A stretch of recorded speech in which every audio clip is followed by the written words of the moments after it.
Take your name tag. Where's my name? You gotta go grab it. We did.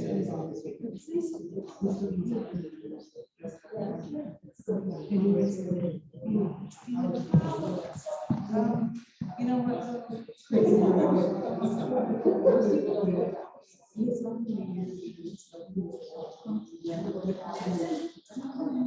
And then you.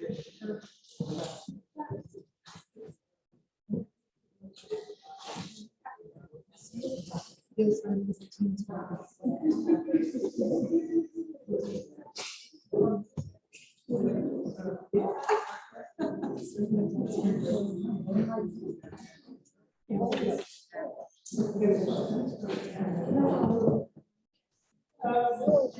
2 hours. No.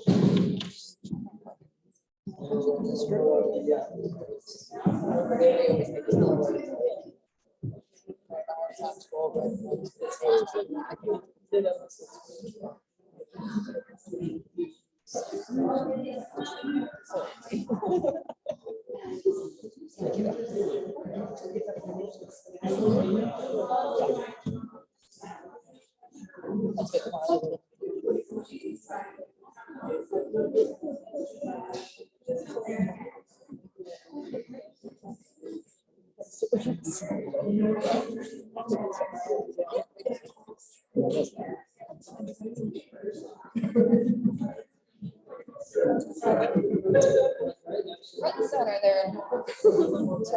Get the best view of the screen.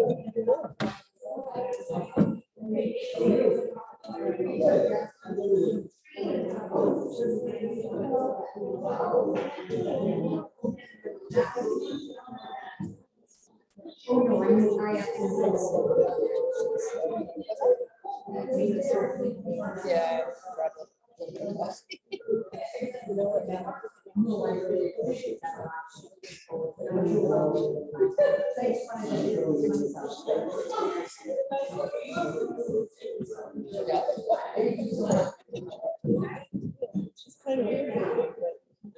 My daughter told me, she called while I was on my break here. I said, I this is fine.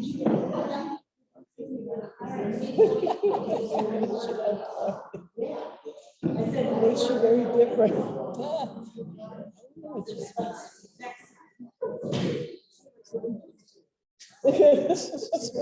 It's another story.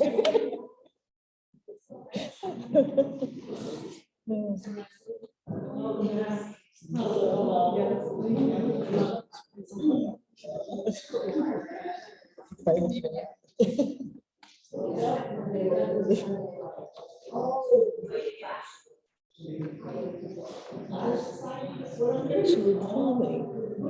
It was at her house, and she said she was in Ukraine, and she does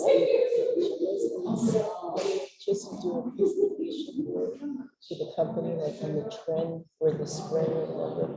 And it's pretty cool. Like she'll have colors and models and different shoes, highlighted the leathers and everything. Words, you know, inspiration words. Give me those ones. But she comes up, I come up with something.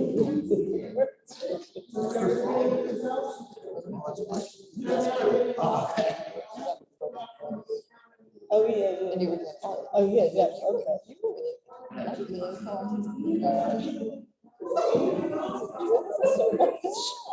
It was fun. Did you go to school? Yeah, I actually was an art major and a psychology major. I was going to be an art therapist. Yeah. I could- The only school was out in Arizona to become licensed art therapist. And then I wound up with I started thinking. But I went back to school to get my art certification so I could teach art. And then I moved back to New Jersey. And then I came.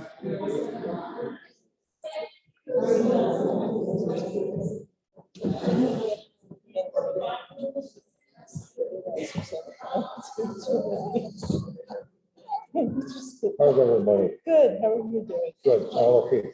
I'm done. What's up?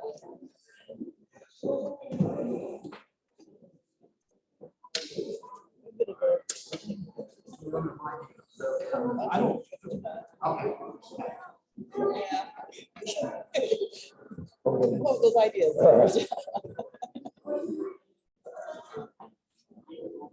Okay.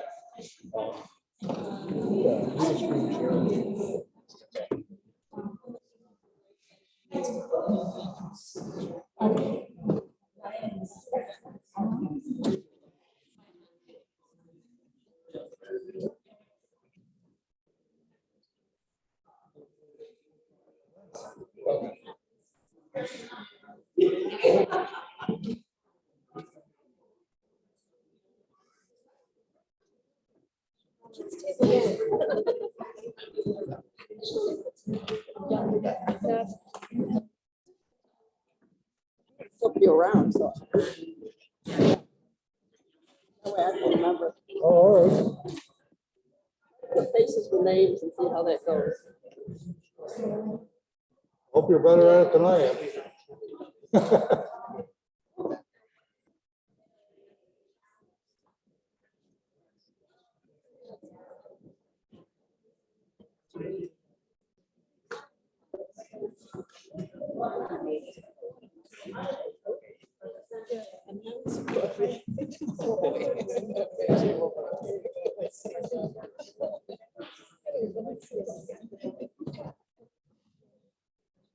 Good. Before we get there, once you're good at that, are you all right? You gotta expect that.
Okay, good evening.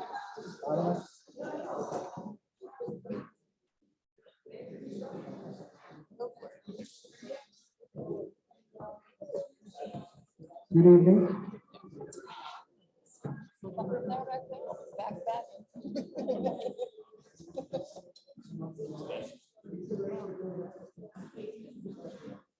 Okay, good evening. I'm John Evans. I'm the superintendent here at Roscoe and over at Livingston Manor, and Downsville. And for those of you that came in while we were on our tour, at 5:15, we had a building tour of this building. Next meeting, which is May 16th, correct? Is over in Livingston Manor, and at 5:15 in Livingston Manor, we'll do a similar tour over there. Basically, what we did is we walked around. We didn't go into every single classroom, but we walked around the building and looked at what an average elementary classroom looks like, what our libraries look like, auditoriums, fitness centers, cafeterias, offices, all those kinds of things, just so next meeting, when we talk about facilities, we kind of have an idea of what's in both buildings and how they're currently being utilized. So again, tonight with us, we have Mr. Alan Pohl and Deb Ayers, the consultants that are working with us. And welcome, thank you for coming. Welcome to those that are attending via the webinar. And I'm going to turn it over to these folks, and they're going to lead us through the stuff that we have to look at tonight, which is enrollment, program. That's it, enrollment and program. So, thanks and enjoy.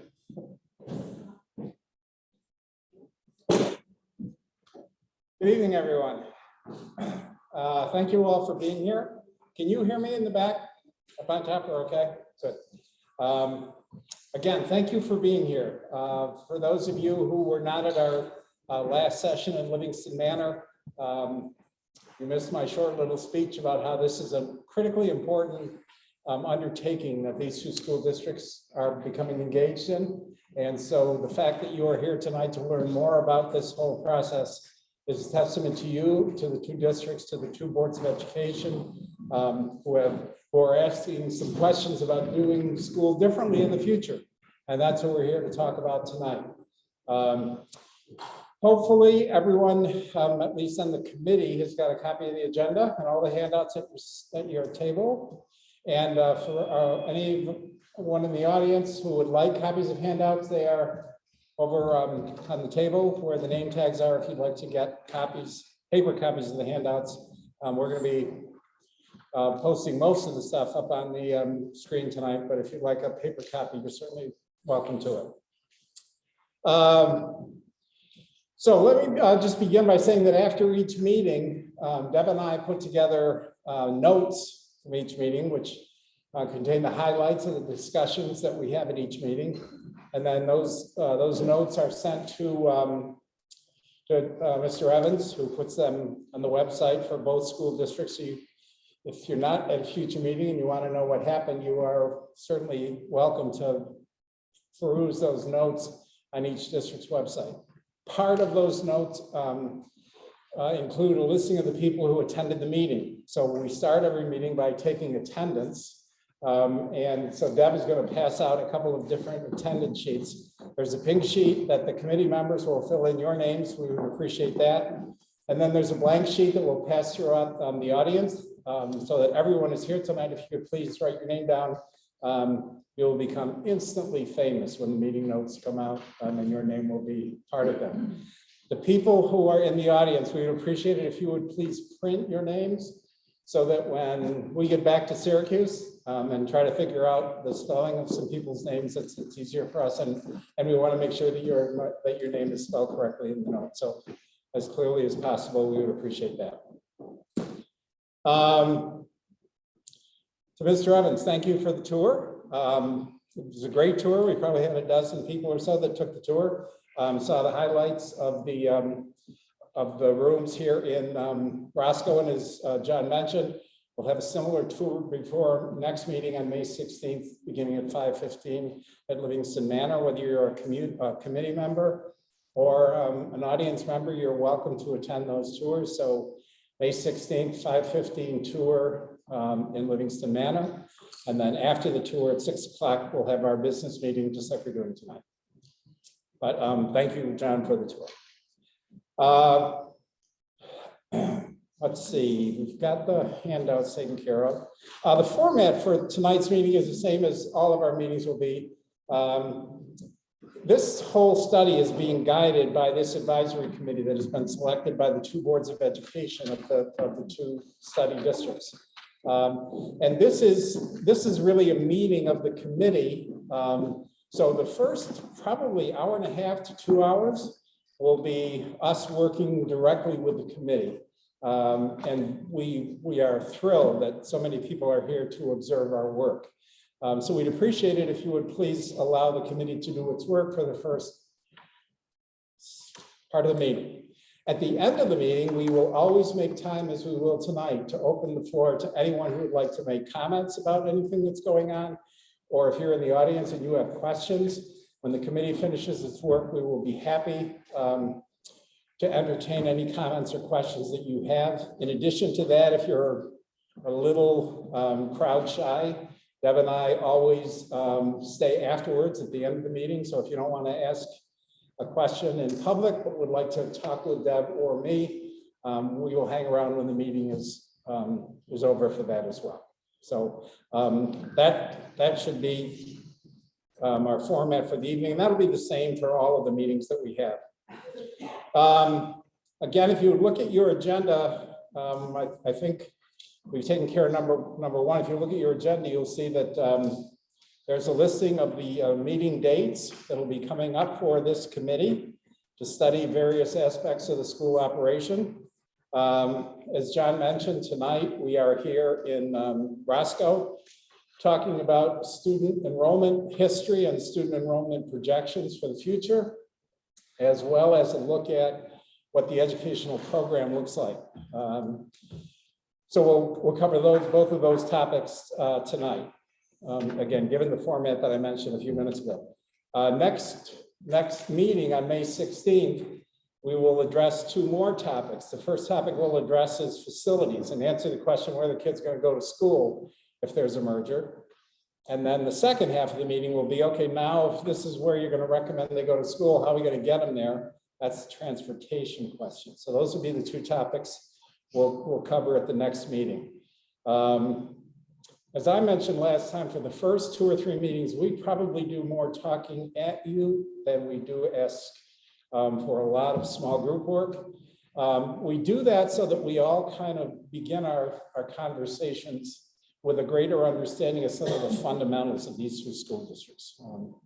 And so that'll be the format for tonight, pretty much, and tomorrow, the next meeting as well on May 16th.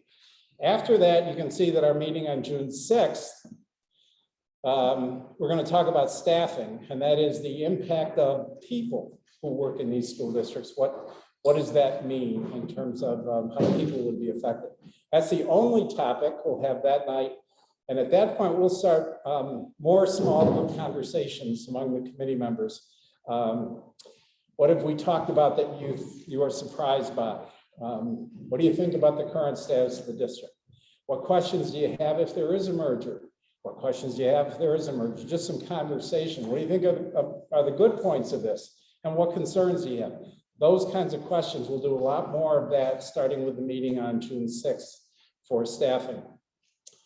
By the time we get to June 28th, we will take all this stuff that we're going to start talking about tonight through staffing and pull it all together and say, okay, given the student enrollment projections, given the implications for the academic and extracurricular program, given the facilities recommendation and transportation, and given the impact on people, what does this mean financially? And so the last meeting is on finances. Hopefully we'll wrap everything together and make sense of this study more as a whole than some of the pieces we'll be talking about for the next couple of meetings. So, so that's where we're headed. It has been a while since we got together. But what you realize if you look at this agenda is from this point on, things are going to start happening very quickly. We usually do these meetings 5 or 6 weeks apart. I think these are about 3 weeks apart. So it's stuff is going to start coming at you pretty quickly. And between now and June 28th, which is not that far away, we're going to cover a lot of material and ask for a lot of your thoughts. When we're done, we'll have a draft report that we're going to want the committee to look at and to critique and to give us some feedback on. And then after that, we'll finalize the report and get it off to the state. So ambitious schedule, but one that we think we can handle. So tonight, if you're planning and people are picking you up or meeting people, probably tonight around 2.5 hours, probably gonna be somewhere around 8:30. May take a break between the two parts of the presentation, but if you're planning for after, I would say roughly about around 8:30. Questions, committee, about the schedule or where we're headed for the next 2 months? Pretty straightforward? Okay. All right, so then I would just ask with agenda item number 3, committee members all got a copy of the meeting notes from the last meeting. Did all of the committee members get a copy of the meeting notes from the last meeting? Is there anybody that didn't get those notes? Okay, if you got those notes, any issues, any problems, we don't formally vote on them, but if there are issues, we certainly want to know about it. And if not, we'll just assume that they're pretty close to what we talked about. Anybody have any issues with the minutes from last time? Okay, and we'll talk about that also at every meeting. So again, we're building a record so that people who in the future want to see what happened here, this will all come together for them. With that, I think that's the introductory piece that I was going to do. I think I am finished with my part. Am I not? You You want me to do the first slide? Okay. were here first. I was here in person. Okay, so how about if I do the first slide? If you were here last time, just like you will feel at the end of tonight's meeting, you will say, how do they expect me to remember all this stuff?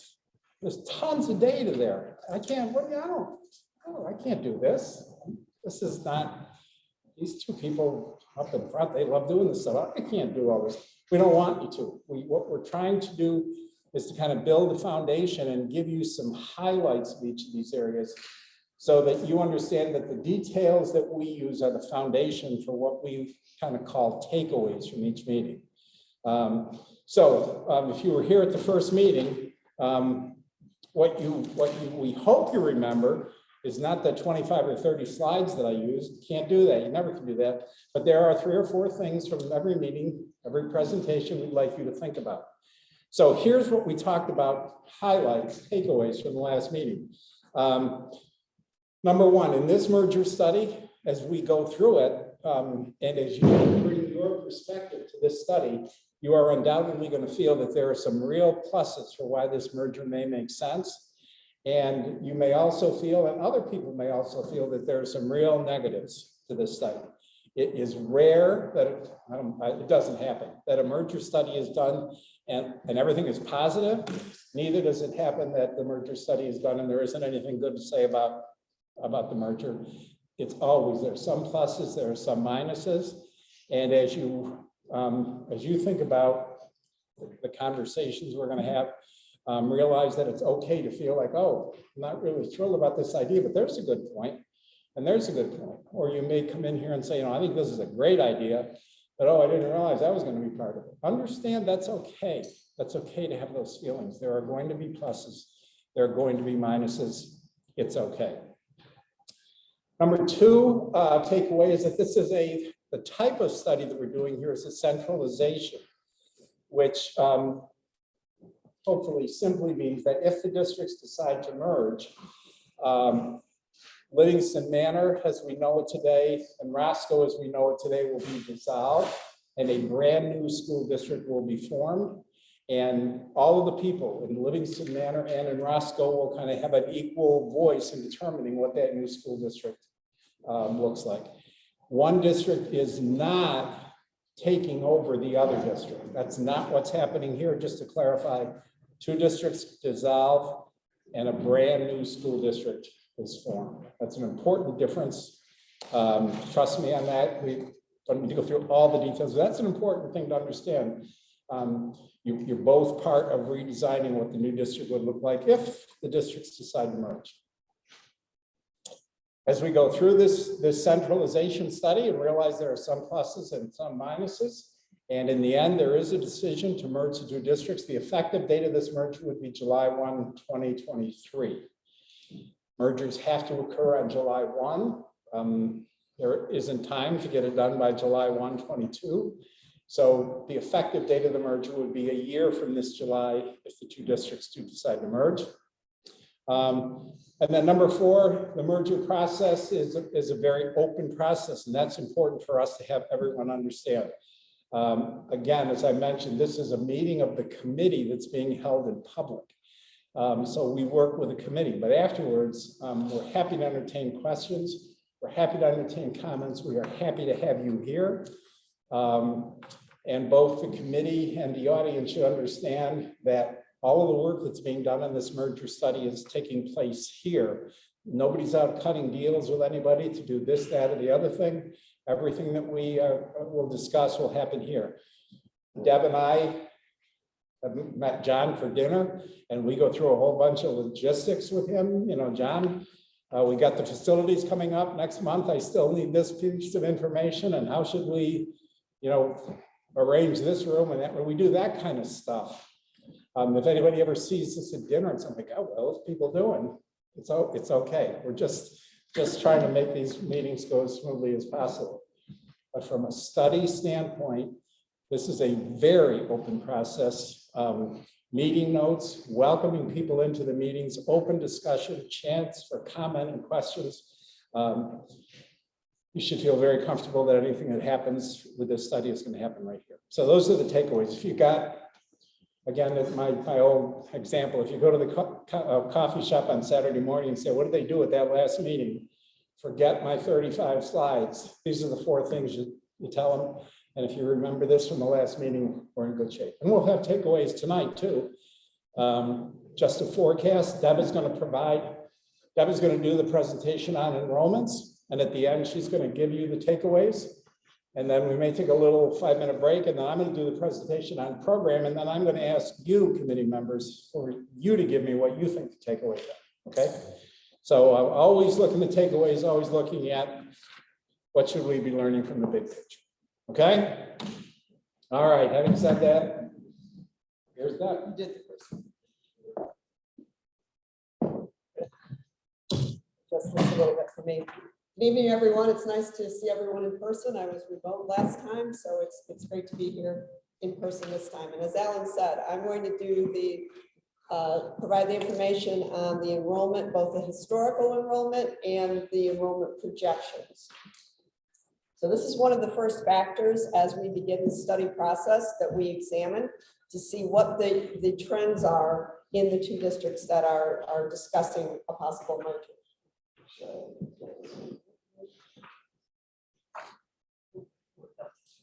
So we begin here by looking at live births. This is data that is maintained by New York State Department of Health. You'll notice perhaps on here that the last calendar year that is shown on this table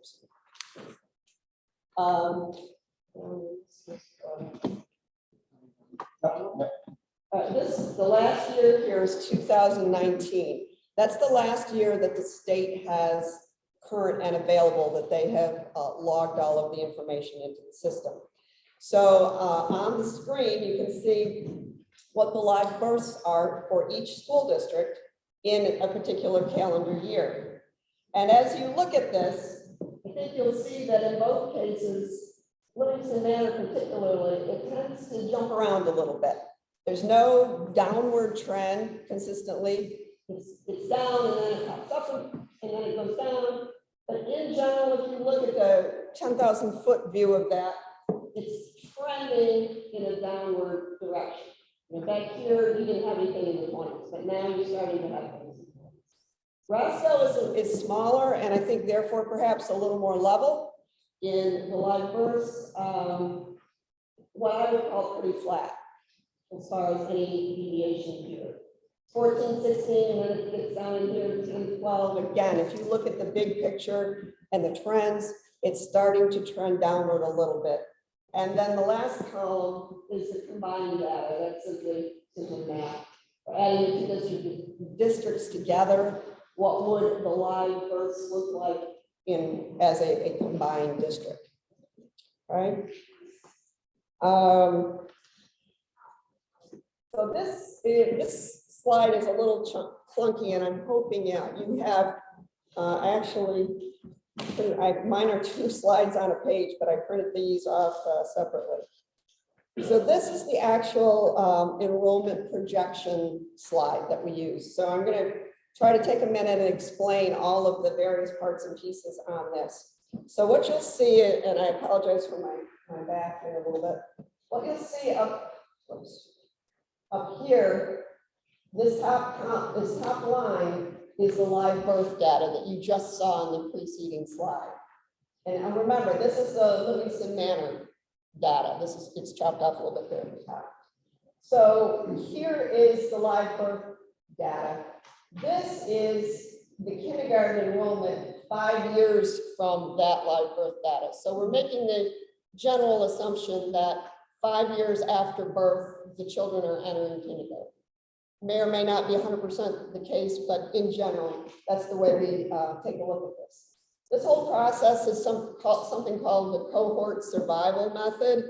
It's kind of it doesn't mean a lot, but not something you're going to remember. But the basis of it is, if you look at the movement of the kids from one grade to the next, to the next, to the next, and that's what the red circles are showing. Here's the kindergartners. Now the following year, they're in 1st grade, 2nd grade, 3rd grade, and so on until they're seniors in grade 12 over here. So we take the data and we look at how many kids survive, if you will, from one grade level to the next grade level. And then that ratio is applied to do the projections. So I say that not so that you'll remember every piece of that, but so that you know there is a mathematical formula that to come up with these projections. So as we look at this data here, you may want to jump down to this line right here. That's the total of grades K through 12. This does not include the pre-K counts in either district, by the way. So here, I apologize, I have one eye that doesn't want to work today. Here is, we started in 2016-17, the enrollment was 416. In the current year, it's 402. Now, some of you may say, no, wait a minute, I know that's not right. So this is the data that, as reported to the State Education Department, I'm pulling it, so I'm consistently pulling it from the same place for every district. And as I said, it does not include the pre-K kids in this count. This is just K-12. So you can see that we have historical data where we know exactly what those numbers were at the date this data was reported to the State Education Department. You can see that the enrollment has dropped. Not a lot, but 14 kids over, 6 years or so. And now we start to look at projections, which is the gray shaded area on this table. One thing to note here, and it's footnoted on the table, so if you forget I've said this, it's written right here. Beginning in this year of 25-26, these 4 columns with the live birth data, that's estimated data because we don't have that yet. The way that is arrived at is we take the preceding 5 years of live births and average it and use that number. It's not perfect by any means, but it's at least a reasonable way to continue this projection out as far as we would like to see it. And as the footnote says, the further out you go, once you get to 25, 26 and beyond, of course, the less reliable the data becomes. But I think what's important here is to look at the trends. Look at the big picture view. Is it generally getting bigger? Is the district enrollment? Is it generally getting smaller? Is it going to stay about the same? That's the kind of thing that we're trying to look at here. So what you can see from this chart is that the projection continues to show a decrease. It shows that from the current year to as far as this goes, which is 28-29, the enrollment will continue to decline. The last 2 rows on here are I broke it out to K6 and then 7-12. So what you'll see in Livingston Manor is that the biggest decline is actually in the K-6 population. That's down about 24 kids from the current K-6 population, whereas the 7 through 12 grades is down only about 4 kids. Again, it's projected data. What I think the takeaway from this is those smaller classes that you're seeing up in here with the declining enrollment in this table haven't hit those older grades yet. So eventually that decline in the grades K through 6 will make its way through the upper grades. Let me pause there for a minute. In any general questions about what you're seeing in this table, and then we'll look at the one for Roscoe. Because I won't go through the Roscoe one in quite so much detail now that you understand the premise behind it all. This one is Roscoe. And just a few things. Remember that this 12 over here from 25, 26 on in live burst, that's an estimate, average of the 5 preceding years. And then you can take a look at the actual enrollment history, which is the white part of the table. Current year at the reporting date, there was 211 children, down from 237 6 years prior. And then looking at the projections, again, in the grades K through 12 row, you'll see that it has continued to trend downward here for K-12. And then separating this out a little bit different than what you saw with the Livingston Manor projection.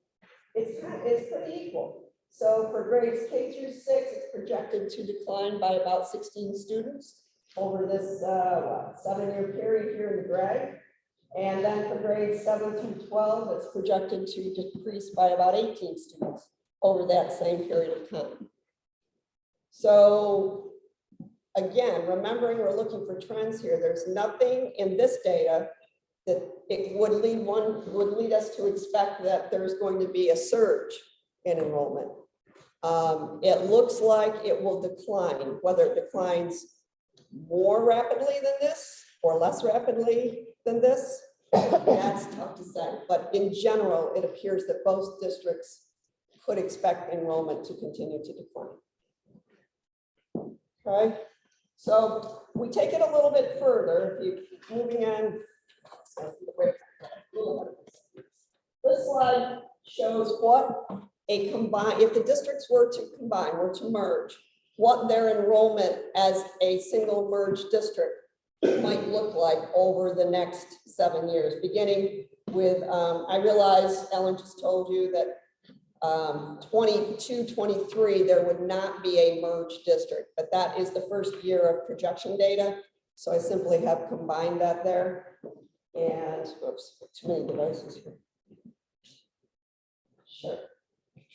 So you can see again, this is just, you could have figured it out by looking at the 2 preceding slides, but this just takes the projected, all of the projections, combines them for the 2 districts, and shows you the trends here. So overall, it's projected to decline, which we knew. K-6, it's down by what, 28 kids, and then 7-12 is down by 21 or so.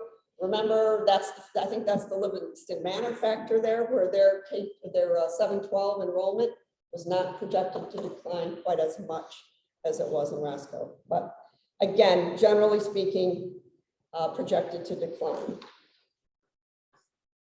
So this is where now we go a little bit further to see what's happening in the counties. So the 2 school districts lie in parts and pieces in 3 different counties. So I've looked at the 3 county population trend. The first one is Sullivan, and this comes from the US Census data. So you can see the blue bars are the actual census data. So we've just recently had the 2020 census update so that it's now actual. And then the orange bars are the projections that the US Census Bureau provides.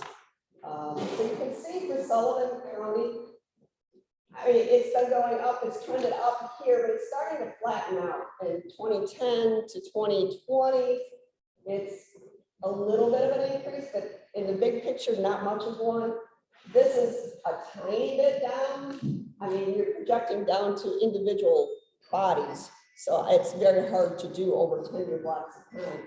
But this is what I would refer to as a very slight decrease, essentially flat, I think, as far as for our purposes here. No, so the bottom line here for me is that there's no reason to expect there's a big influx of population in the county that would result potentially in big increases in population in your schools. Okay. So we say, look, for the top one there is Delaware. That one's a little different than the other two. That shows that it peaked. It peaked in 2010, big drop off. And again, this is actual data, this isn't projections. Big drop off in 2020 and projected to decline even more in the last 2 years. I believe that is a relatively small piece of your two districts. In other words, the parts of your districts that lie in Delaware County is pretty small, I believe. And then lastly, Ulster County, there's a little piece, I think, of Livingston Manor that is in Ulster County. And so we did look at that data as well. Here's the peak here in 2010, slight decrease in 2020, kind of the same look as Sullivan County had, where kind of flat, but potentially a slight decrease. Again, nothing that shows any kind of a dramatic expectation of a dramatic increase in population in any of those three counties.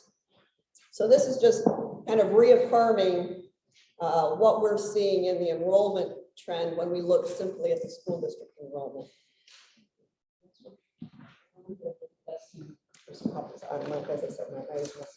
So both of these are, this is a statewide map, and I'll try to help you here. It doesn't tell us a lot, but again, the districts that are not white or green have had declining enrollment over the last, right there. That's the period of time from 2008-9 to 2018-19. This kind of shows you that you're not alone, I guess, in having declining enrollment. A great part of the non-downstate area is seeing declining enrollment. The only ones that are not declining during that time period are those districts that are in green here. So you are not alone, and what we're seeing in your two districts is very much mirrored by the vast majority of districts in upstate New York. So moving on to the next slide, there are some other small parts and pieces affecting enrollment that we take a look at in this study. The first of which is the homeschooled students. So the reason we look at this is if all of a sudden all of the homeschooled students decided to attend in person, would that have a significant impact on the enrollment of the two districts? And then, playing that out and how would that factor into this merger study discussion? So that's why we look at this data over the next couple of slides. So Livingston Manor, you can see in this column, a little bit of an uptick the last couple of years, but over the 5-year period, it's an average of 8.4 students that are homeschooled. Roscoe's pretty flat with an average of 3.0 students over that same period of time. So I think the takeaway from this slide is that there are not a significant number of students that are being homeschooled that if they all decided to attend would dramatically affect the enrollment in one way or another. So the next slide is these are resident students. In other words, students that reside in either Roscoe or Livingston Manor, but attend non-public schools elsewhere. So students that may be going to a parochial school or a non-public private school someplace else, but they're residents of one of the two districts. So Livingston Manor, here's the 5-year data for that. Average about 6.4 children. Roscoe, very small, we've got 1 in 21, 22. And obviously the average is a fraction of a kid. So again, I think we can safely assume that if all of these children decided to show up on your doorstep tomorrow, it would not significantly impact how you do business day to day, as far as class loads and all those things. And lastly, this is kind of flipping that the other way around. These are children that attend your schools, but do not reside in your district. And I think, you know, and as I said here, this may include children that are district staff members and non-resident students that have been placed in foster care in your district, but they are not resident students. So if these, this is, as I said, this is kind of the opposite. So if these children decided that they're not going to attend either Livingston Manor or Roscoe anymore, that they're going to attend their home district, so to speak, you would no longer have, on average, a little over 7 children here in Livingston Manor and a little over 3 children in Roscoe. So again, I think the conclusion is the same, that this number is small enough that that is not a significant factor when considering the overall enrollment trends of the 2 districts. Okay, with me on all that? So, as Ellen said on the next slide, these are the takeaways as I see it, and I would certainly be happy if you have something you would like to add, committee members, that I haven't thought of or haven't written down here. So in general, the takeaways would be the enrollment in both districts has declined over the past 5 years. That's the historical data we saw. It's there, it's reported, it's actual numbers. The enrollment projections indicate that further decline in both districts could reasonably be expected through the 28-29 school year. A reminder that the enrollment projections beginning in 25-26 are less reliable because we're estimating the live birth data.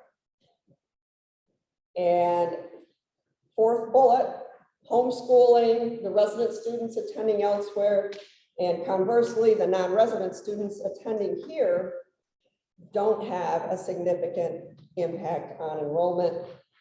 And lastly, the population in the 3 counties in which these 2 school districts reside is projected to, in general, decline slightly over the next few years, certainly remaining flat, it would appear, not seeing any kind of significant increase. So those are the key points as I see them over the enrollment data. I don't think anything I said probably is a surprise to anybody here. So, but this is what we do this as the starting point for further discussion about programs and staffing and facilities and all the rest of the things that Alan mentioned when we went through the schedule for the next few months. Questions on my part? Okay, we'll move on with the program side, right? So Ellen's gonna jump back up here and talk a little bit about programs. Thank you.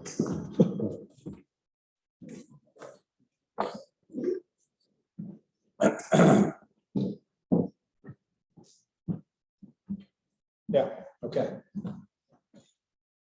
So this next section deals with the academic and extracurricular program overview.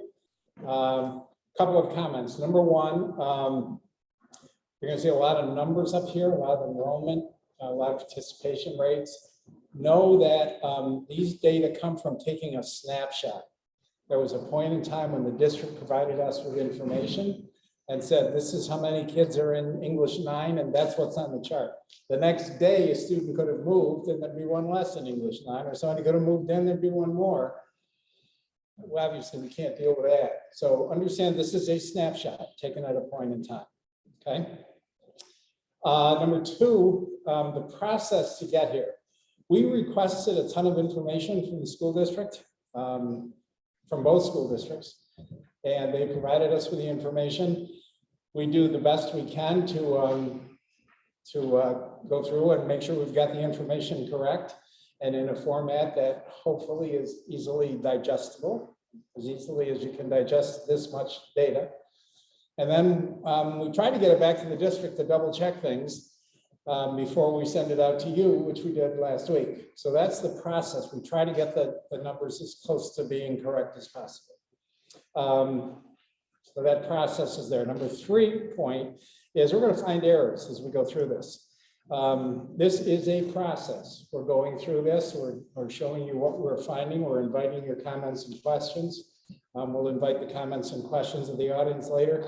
And if we've got something wrong, if we've left something out, it's not a huge deal. That's why we're here. We'll fix it. And by the time the final report comes out, hopefully we want to get it as right as we can possibly get it. But just understand this is a process. If you find things, talk to us during the meeting, see us after the meeting. We want to do our best to get it as close to accurate as we possibly can. Okay, so with that introduction, we're going to talk about both. We're going to start with the elementary level and take a look at what these districts look like from the instructional standpoint. So the first thing we're looking at is the starting times and ending times for the 2 school districts. And you'll see what we have up here are staff and student staff and student, staff start and staff end. And then the lower part is student start and student end. You can see that the day is different in the 2 districts. Okay, you can see that the staff start is 8 o'clock at Livingston Manor, 7:35 in Roscoe. And I don't need to go through all these. What you can see is that it's different. It's not unusual. Anytime 2 school districts do this kind of a study, it would be highly unusual that the 2 districts would have the exact same day. It would start at the same time and end at the same time. This is one of those things that as this emerges, if the districts decide to merge, people are going to have to figure out whether, what the building's configuration is going to be, what the transportation is going to be, what the labor contracts say in terms of the length of the workday. Everything that goes into determining the workday, somebody's going to have to, at some point in time, figure out what should the student day look like, what should the staff day look like. We just need to figure that out. But that's one of the things that's different. We know it's got to change. We know it's got to be worked out. Not a big deal. Happens all the time. In the labor contracts in New York State are negotiated individually across the 700 school districts in New York State. And so there are different days all over New York State. It's not as if the state says every school is going to start at 8 and end at 3. It doesn't work that way. So when you got 700 different school districts trying to figure out start time and end time, not at all unusual for them to be different. Put an asterisk by this. If you merge, somebody's got to figure this out. That'll be pretty obvious. Second thing is, this is a listing of the curriculum materials that are used at the elementary grades in the 2 districts. As you can see, we looked at language arts, math, science, and social studies. And the other thing that jumps right out at you is that the curriculum foundation for the 2 districts also is different. This is not unusual either. It's important to know that they're different. It's important to know that should there be a merger, they should be the same for all the kids. There's no question about that. This is another one that needs to have an asterisk and say, don't forget this, we got to change this, we got to figure it out.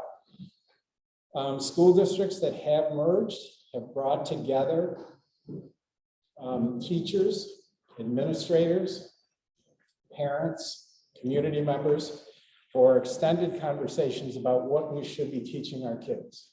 And given our world today, this may be an even more important conversation than it's been in the past about what our curriculum should look like. New York State outlines pretty clearly those things that districts are expected to cover, but still there's a ton of work that has to be done to to develop a curriculum at the elementary level to determine what materials will be used to support that curriculum as the kids are taught. So again, it's different, it's not unusual, figure it out, not a big deal, but an important, very important process to engage people in, to figure out what the new common curriculum for all the kids should look like. Okay, so then the next thing we did is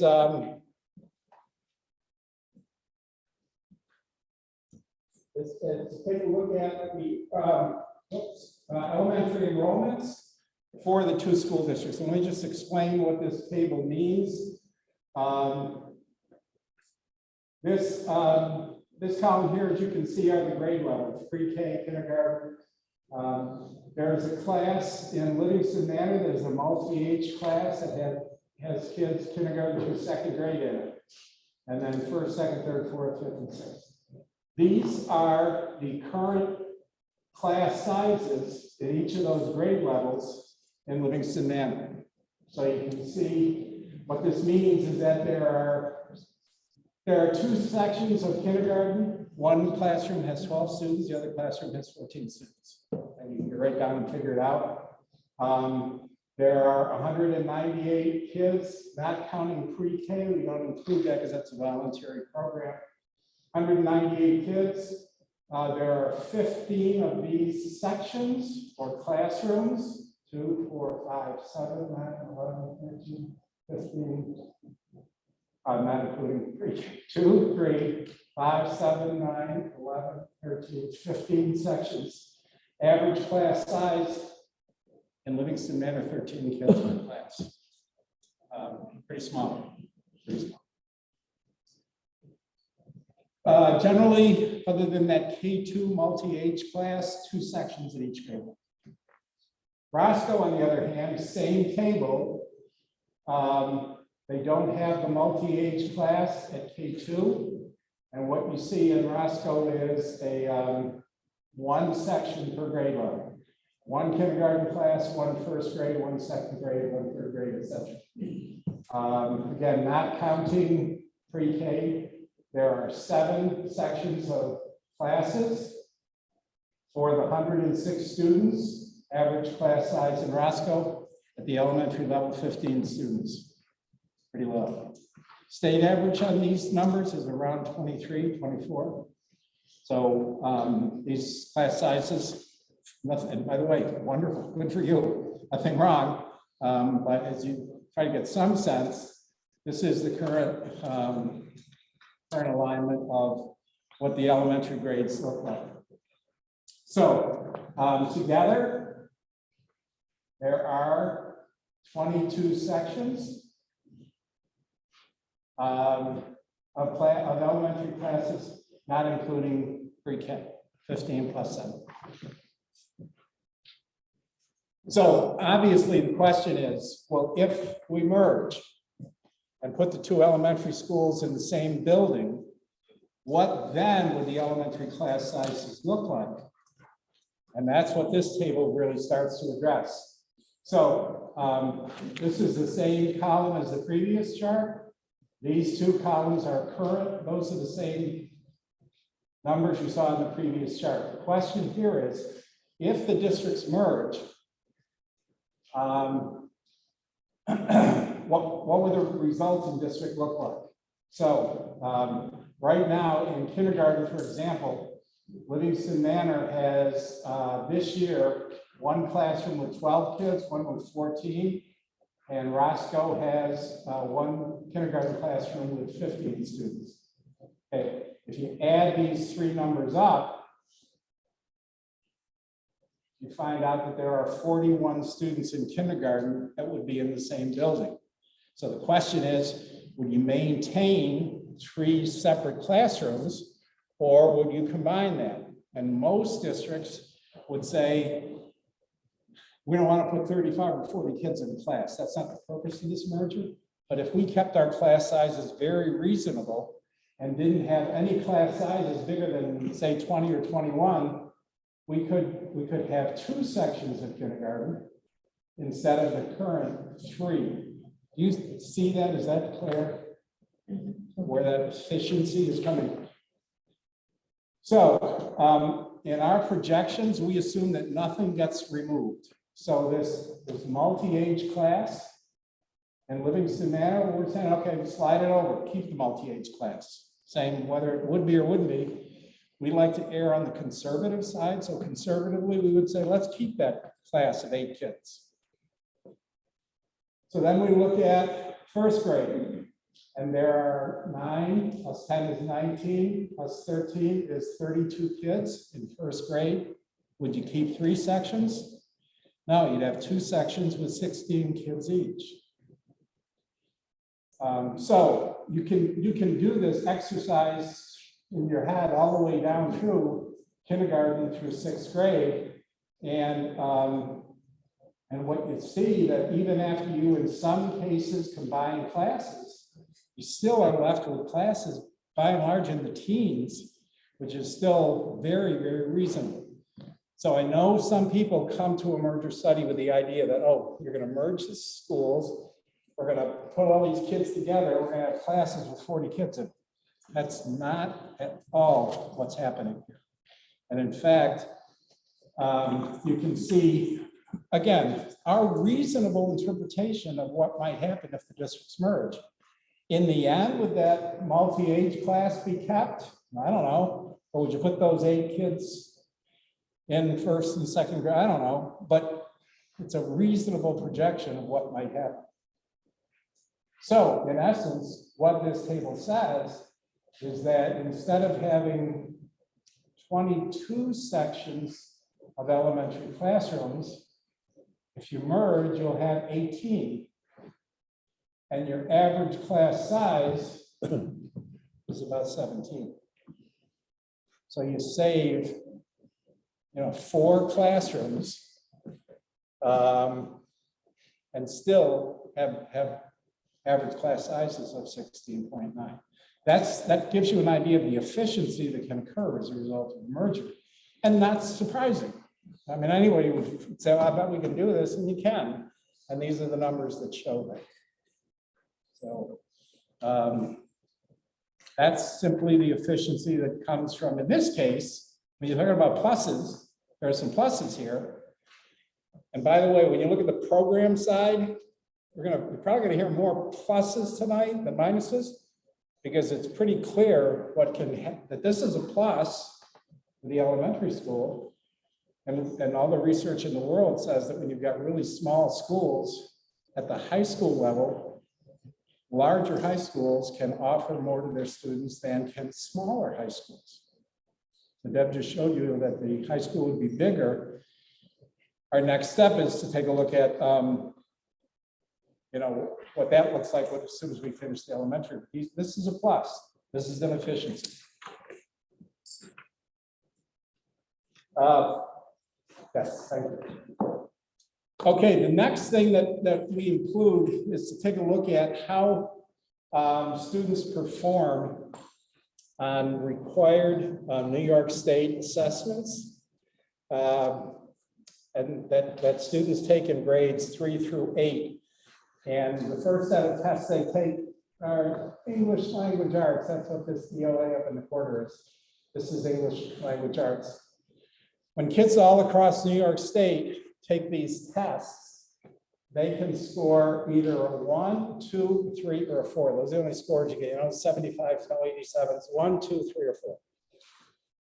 Okay, a 1 student who takes this test in any grade 3 through 8 in English language arts and gets a 1, that says that student is pretty significantly behind where they should be in terms of their grasp of what they should be learning at that particular grade level. A student who gets a 2, again, is slightly behind where they should be in terms of what they're learning at their grade level. Student who gets a 3, right on target. They're right where they should be. They're learning what they should be learning for the grade they're in. Nice job, right where you should be. Students who get a 4 are beyond what they reasonably would be assumed to know at that particular grade level. So it's 1, 2, 3, and 4. the place you want all the students to be is at 3 and 4, level 3 or level 4. They're either learning what they should be learning or they're ahead of what they should be learning. Clearly, every school district is focused on increasing the number of students at levels 3 and 4 and decreasing the numbers of students at 1 and 2. You're trying to get those level 1 and level 2 kids up to level 3 and level 4. Level 3 and level 4 is called the proficiency level, where they are proficient. So this table shows that for 15, 16, 16, 17, 17, 18, and 18, 19, the Livingston Manor and Roscoe, these numbers are the percentage of numbers at each level for each district for each of the 4 years. Okay? Proficient, what percentage of the students who took the test were proficient?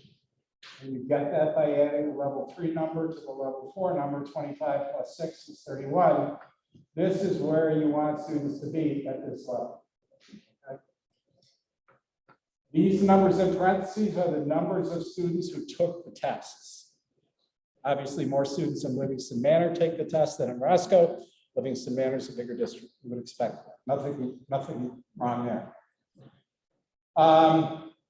Now, so these are the proficiency levels for the 2 districts. These are the proficiency levels for Sullivan County, which is where most of your districts lie. And you can see that you are at, near, or above Sullivan County numbers in terms of percentage of students at levels 3 and 4. When you look at overall state numbers, Sullivan County is obviously lower than New York State numbers. You fall a little bit behind the state numbers.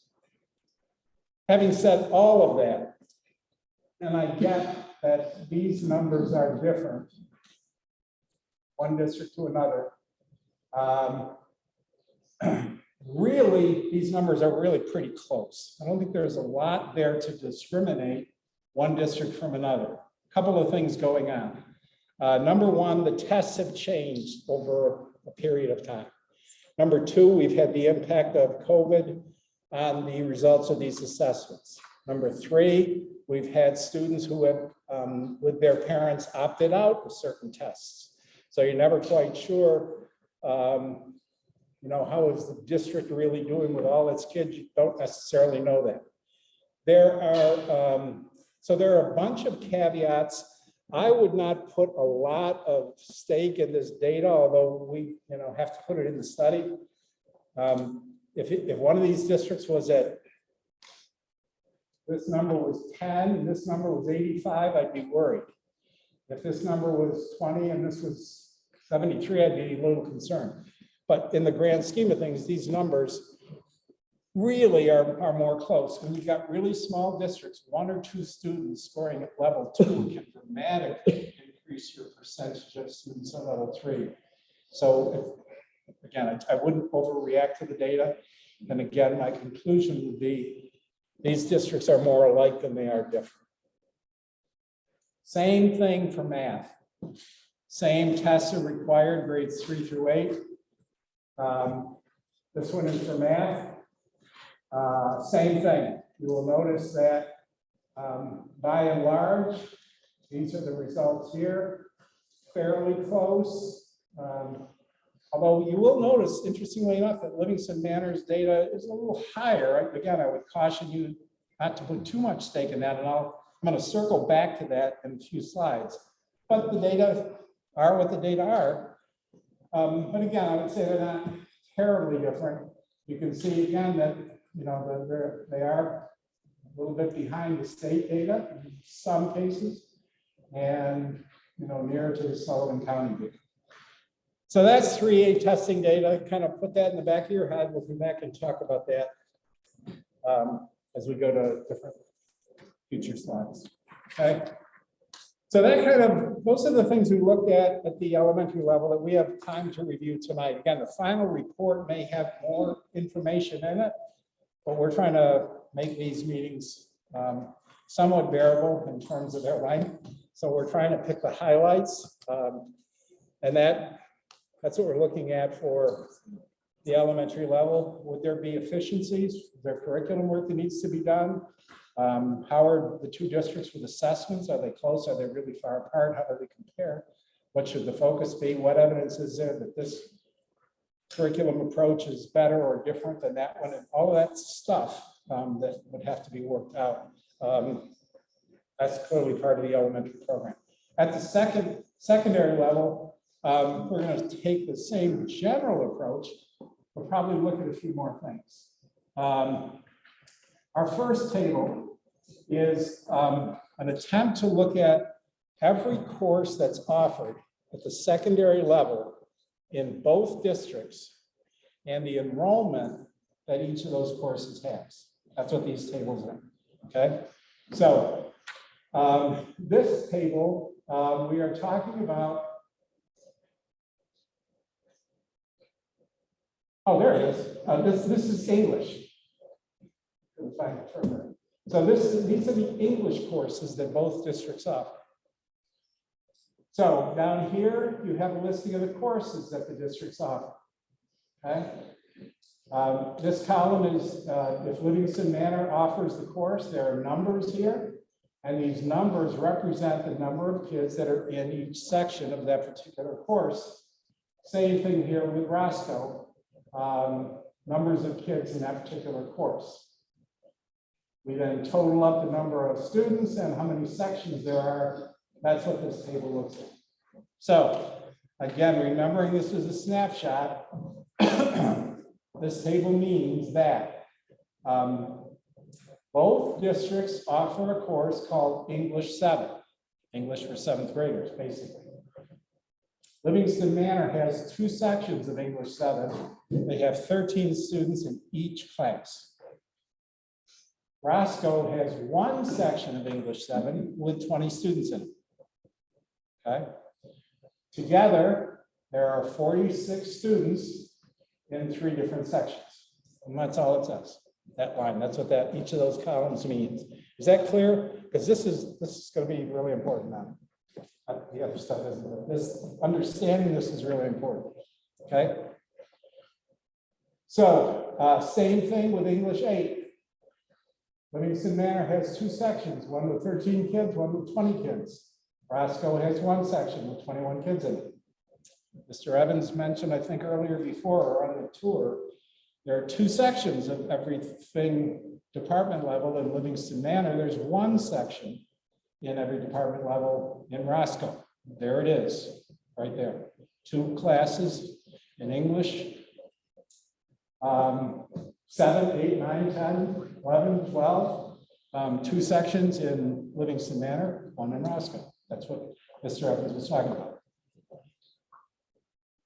So, as the other thing to be gained from this is that as you look at these tables, what you will see is kind of a delineation of 2 types of courses.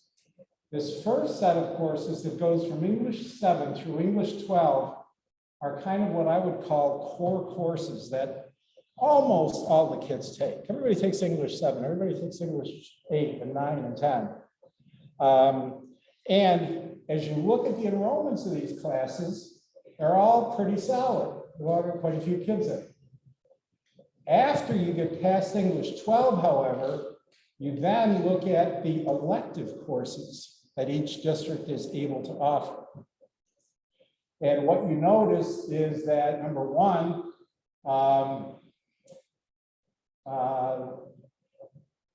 Livingston Manor offers 2 sections of Sullivan County Community College level English. Roscoe offers a section of college composition. Journalism is offered in Livingston Manor, not in Roscoe. Grammar and writing is offered in Livingston Manor, not in Roscoe. Documentary studies is offered in Roscoe, not in Livingston Manor. And college level speech is offered in Roscoe, not in Livingston. So what you notice is that one district has some electives and the other district has different electives. Okay? Our approach is that as a result of the merger, nothing would be cut from the current offerings in either district. so that if the districts decide to merge, the kids who come together would have access to the core courses, English 7 through English 12, we get that. But they would also have access to the current Livingston Manor electives and the current Roscoe electives. So just by that assumption that nothing gets cut and all the kids have access to all the courses currently being offered, if your student likes English, just by merging with nothing else happening, they're going to have a chance to take some electives from the other district that they wouldn't otherwise have. That's a really important point because you're expanding your opportunities for your students just by doing that. On the other hand, notice the difference in enrollments from your core courses and the number of kids that are in those classes compared with the number of kids that are in the elective courses. And here's the question. With certainly uncertain financial futures of New York State education, how long can districts afford to continue to offer classes with 4 or 5 or 6 students in it? Now, we're talking about today. They're there, all the kids are taking them. If you merge, they come together. But if you don't merge, how long is your district going to be able to offer this many, the number of electives they currently offer? Again, given uncertain finances and 5 or 6 kids in a class. That's rhetorical. I don't know the answer to that. But my guess is if you were to look at the program today in these districts compared to the program 15, 20 years ago, there's less being offered today than there was 15 or 20 years ago. And what does that future look like? I don't know. So this is English. You have a handout.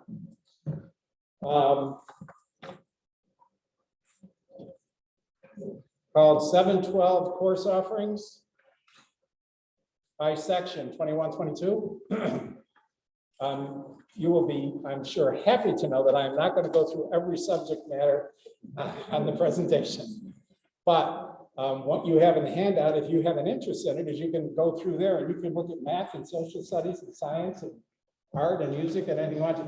The same thing applies. It's just like they gave you all the data without taking the time to go through it all in the presentation. Okay. Table understandable committee. Get what it's saying and what it's doing. Okay. All right.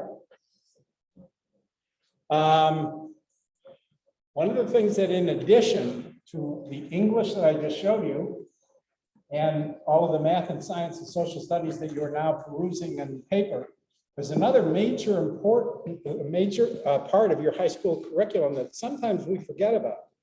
And that is the opportunity that we look at juniors and seniors have to go to BOCES to take a career and technical education course.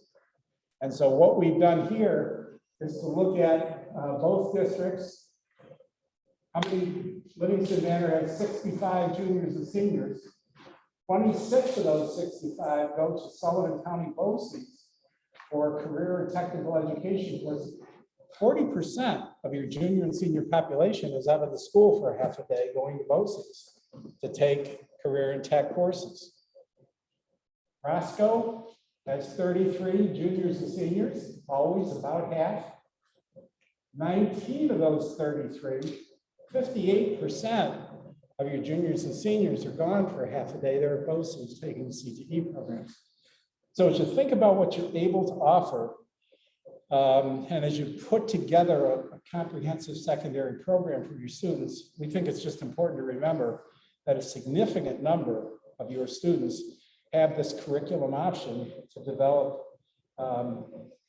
job skills at the BOCES Tech Center, and a pretty significant number. Again, not an unusual number. In rural areas, I spent most of my career in 2 different BOCES. One of them a very suburban BOCES in Syracuse. Is that an everyday program? Sorry? Is that an everyday program? Yes, every day for half a day, yep. So the suburbs with, at BOCES in an urban area with big suburban schools, frankly, value career and technical education much less than rural school districts do. So I think when I was in Syracuse, about 11% of the juniors and seniors went to BOCES. I then became the superintendent of the BOCES in Norwich, which included Downsville. More rural, looks a lot more like Livingston Manor and Roscoe than it does Fayetteville, Manlius, and West Genesee and Jamesville, DeWitt. And there were about 44% of the kids who attended BOCES programs. So your numbers, there's nothing at all wrong, there's nothing at all unusual about what you're doing. It's just that as you think about a comprehensive program, don't forget these 45 kids are gone for half a day every day. Okay. So now we're going to take that previous table on English and take it one step farther. You can stay with me. This is the worst one, but the concept is pretty easy. Again, don't get lost in the data. Let me walk through the data and then try to help you kind of synthesize the important stuff here. Remember when we talked about English 7? We said Livingston Manor had 2 sections of English 7. Roscoe had 1. There were 46 kids, 3 different sections. So now we ask the same question we asked about the elementary schools. If you merge them together, you still have to maintain as many sections as you did when they were separate. So the 4 columns on the right from here over, they ask that question, are there any efficiencies at the secondary level that can be gained? Well, I arbitrarily said, let's make an assumption that no secondary class has more than 22 students in it. That's still pretty small. That is still pretty small, but and there's nothing magical. You could use 23, you could use 21, you could use 25, you could use 20. I picked 22 because I think there are some current classes that are 22. So I picked that. So let's look at English 7, 46 kids with 3 sections.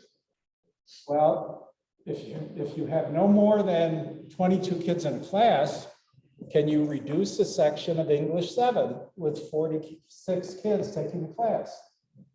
22 plus 22 is 44. Well, we can't do it. We still need 3 sections. Can't do it, right? You understand that? We have no more than 22 kids in the class. So we end up with the same number of 3 sections for English 7 that we had over here. 0 change. That's what that means.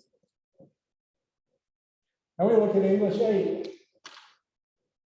54 kids, 3 sections. Can we reduce the section with 54 kids? Can we go from 3 to 2? Not if you don't put more than 22 kids in the class. So we've got 3 sections currently.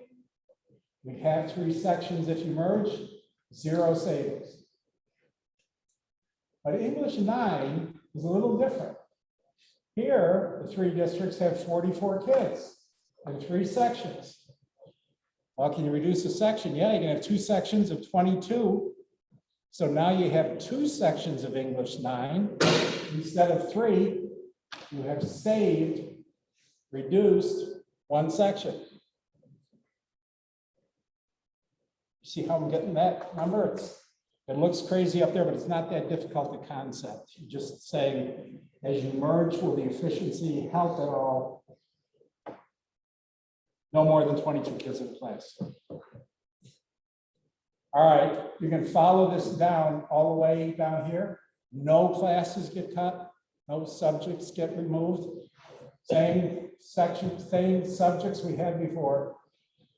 As you go down here and add up these numbers, what you find out is that if the districts merge, probably can have 5 fewer sections of English classes if the districts merge, and no class would have more than 22 kids in it. Okay? So, with saving 5 sections of English classes, we have some options. What can we do with those 5 sections of free time for English? Number 1, can add more electives. Have more kids in the school. It's possible you could add 5 more English classes and provide 5 more opportunities in English for your kids at no additional cost, if you will.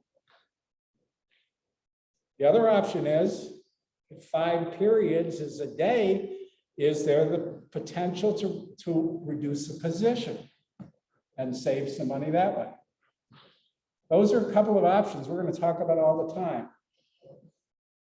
To begin with, and I'm going to say this every time, when we talk about reducing a position, it does not necessarily mean that anybody loses a job. Those are very different things. So it's possible to add 5 more English electives. It may be possible to reduce an English position. That's the efficiency that comes from merging. And you have a second handout called 712 course offerings in a merged district. That goes, again, same thing. I'm just showing you English here, but you can go through the same table and find social studies and math and science and Spanish and everything else and see what efficiencies might accrue if the districts merged and develop those efficiencies at the secondary level in English and what you got in the handout and all the other subject areas. Very important concept. Very important concept from a standpoint of an educator, a leader, a community member, a parent, a student. This is about what you can offer to your students. Very important concept. I'm trying to get across in 10 minutes, but really important. Okay.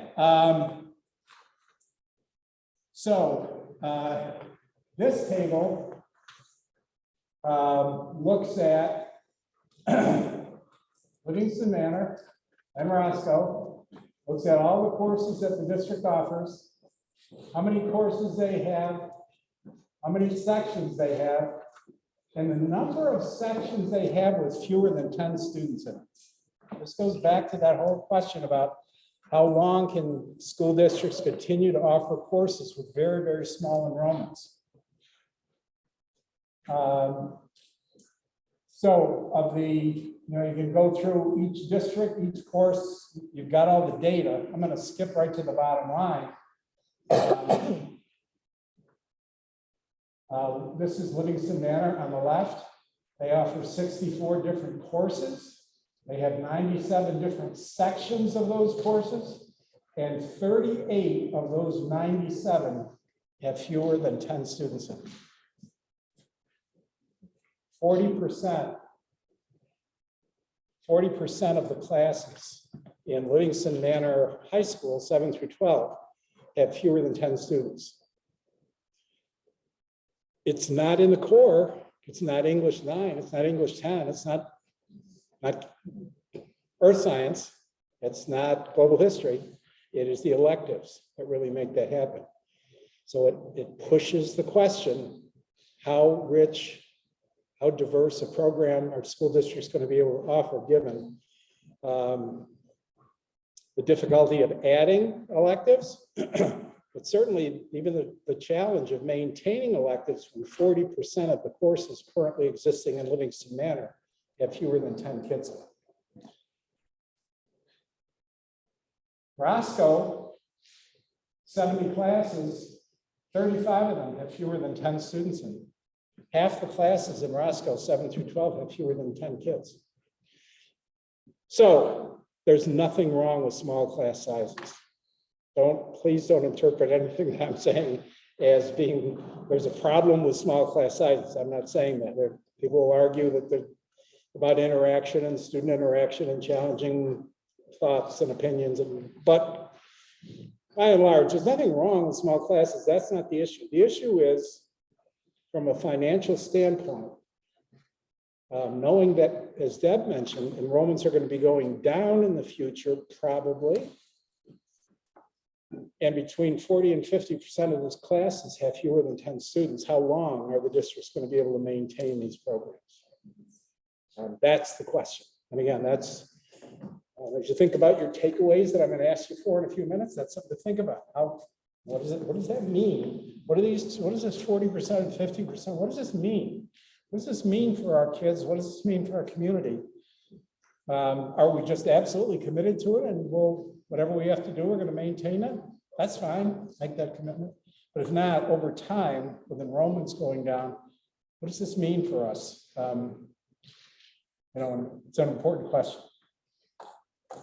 As we looked at how many fewer sections we could have at the high school level, again, no class bigger than 22 kids.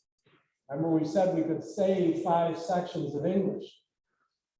If you go through the rest of that handout, probably going to save 2 sections of social studies, 3 in math, 6 in science, a total of 22 along this continuum.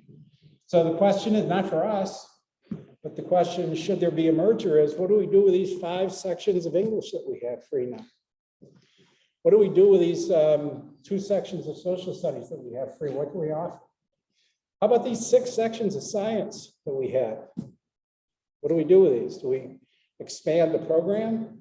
Do we talk about position reduction and saving some money? How do we deal with that? But the important point for our conversation is that this opens up options for people to have discussions about what to do, given the extra flexibility. Much like we did with the elementary grades, this is a look at the Regents exams results for both districts. Good luck interpreting this. I will tell you, if I can help you, there are sometimes on some exams when Livingston Manor students score better than Roscoe students. And there are some exams in some years where Roscoe kids score better than Livingston Manor kids. Again, if the overall percentage was 15 or 20% passing in one district and 80 or 85 in another, I might question the compatibility of the 2 districts.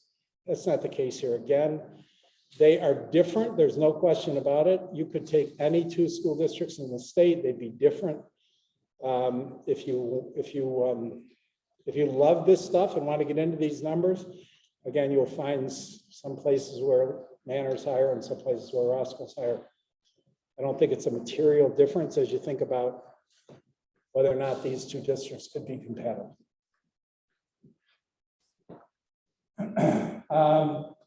Here are the diploma recipients over the last 3 years that we have the data for from the State Education Department. And the first line is total graduates, and of the graduates, how many of them got Regents diplomas and advanced diplomas and blah, blah, blah, dropout rates, what do they look like?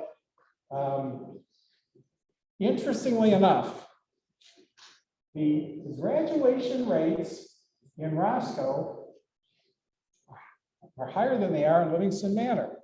And remember how in Livingston Manor we looked at the elementary scores, and in Livingston Manor the scores were higher than they were in Roscoe. So what happens between the time kids are in 3rd through 8th grade and the time kids graduate in December that these numbers flip-flop?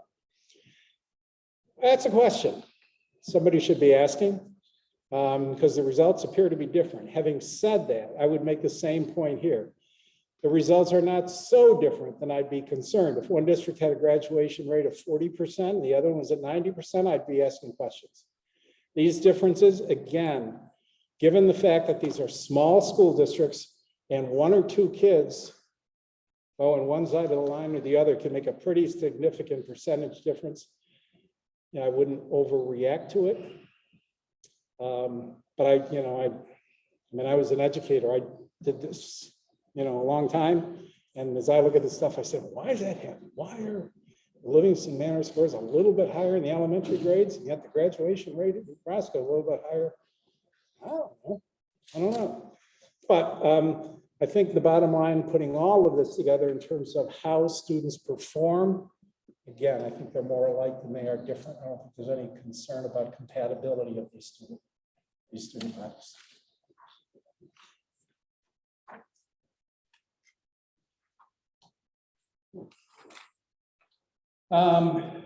Okay, so here is interscholastic athletics.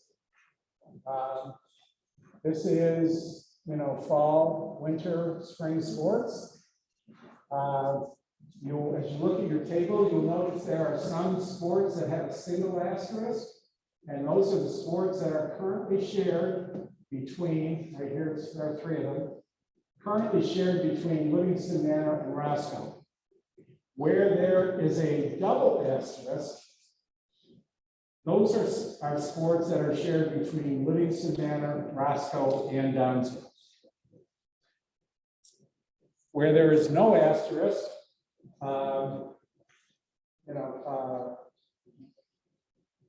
boys JV basketball. Each school has its own team.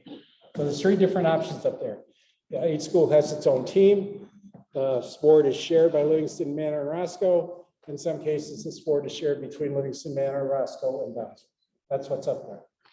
Again, what we find is that there are some sports that each district is able to offer on its own. But my guess is fewer and fewer every year. And as you look to the future, it's probably going to be even fewer still. There is already a lot of sharing that is going on with school sports across 2 and in some cases 3 districts. This is unusual. High school sports are a big deal. And the idea for some people that we're going to share our Friday night basketball team with another district is sometimes a big hurdle to get over, but congratulations, not here. You've done that, Sharon. Again, build in Deb's enrollment projections, and not number for number, but trend. As numbers go down, are you going to be able to maintain all the sports you're currently offering? That's a question. I don't know the answer to that. Will you be sharing more sports? I don't know. One of the other things you notice is that a purist in athletics would say, in terms of kids' age and competition level, in terms of winning and losing and safety, the ideal situation is to have a modified team with 7th and 8th graders and a JV team with freshmen and sophomores and a varsity team with juniors and seniors. There are exceptions. There are sophomores who can play varsity. I get that. But generally speaking, given that kids are between 12 and 18 years old, 7th through 12th grade, ideally people would think that there should be 3 levels of teams.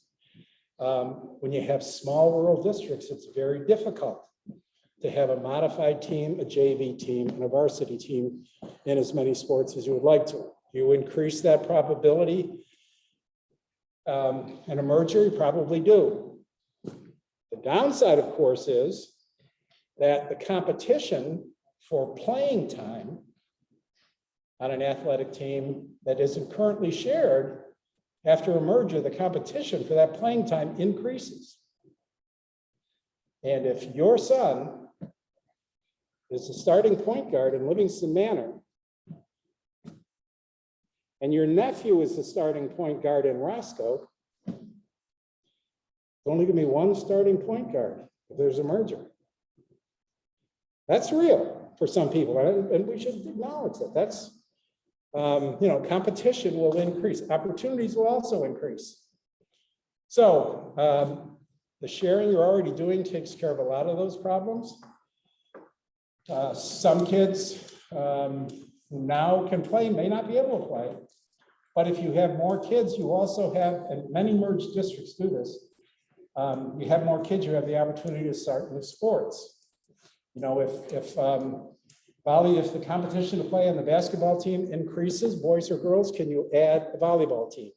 Can you add a program at a different level, a JV team or a modified team? How do you reimagine your athletic program to provide more opportunities for the kids to compete with other students at their roughly the same age? Athletics is a big deal, a big part of this conversation. This is where we are for this year. This is about extracurricular activities other than athletics. You can see all of the clubs, et cetera, that currently exist in the two districts. Our recommendation will be that everything that's currently offered in each district would continue to be offered in the merged district. So the Livingston Manor people who want to be chefs and would love to be part of a cooking club, they would be able to, because Roscoe has that. And you know, the STEAM team, no, that example. I'm looking for Reader's Theater. No, the other way around. Soapbox is in Livingston Manor, but not in Roscoe. The Roscoe kids would have access to this. Anything that's there in one district, our recommendation will be should be carried over and be available to the students in the merged district. So everything stays. And by the way, because in a merger, students are oftentimes looking for ways to bond, which they do very, very well. They look for new and different clubs. And clubs are a lot easier than athletic teams to start. You don't have to worry about winning and losing. You don't have to worry about uniforms. You don't have to worry about league affiliations. You don't have to worry about sectionals. You don't have to worry about a whole bunch of stuff that come with sports. So if somebody decides they want to start a checkers club, if you find a faculty advisor who is willing to sponsor the checkers club, they start up pretty easily and they serve as a really nice way for kids to get to know them. This table shows the percentage of students with disabilities who are in Livingston Manor and in Roscoe. These are special education students, so identified by the Committee on Special Education. You can see the percentage of the population in Livingston Manor has gone from 25 down to around 21 or 22% in the current year. In Roscoe, it's gone from about 20% to about 23%. Again, look at the two columns of numbers. Neither district is at 10, neither district is at 30. They both kind of hover around 20. Probably higher than a purist would say, but maybe there could be some things that should we be looking at some alternative program to reduce that number, some interventions, some remedial programs. But again, very similar. So if there's a merger, there would be some kind of a merger of the Committee on Special Education, who would have to develop a new district-wide philosophy about what is our philosophy of educating children with disabilities. Would have to review all of jargon, all the student plans that are in place for special education students. Are they being sent to the right place? Are we grouping them properly in our school? Are we providing them with the right kind of support? Do we have the right kinds of interventions in place? Special education is a whole other area that if there's a merger, you'd have to agree on kind of a common set of philosophy, organizing principles, and mechanics to run the program.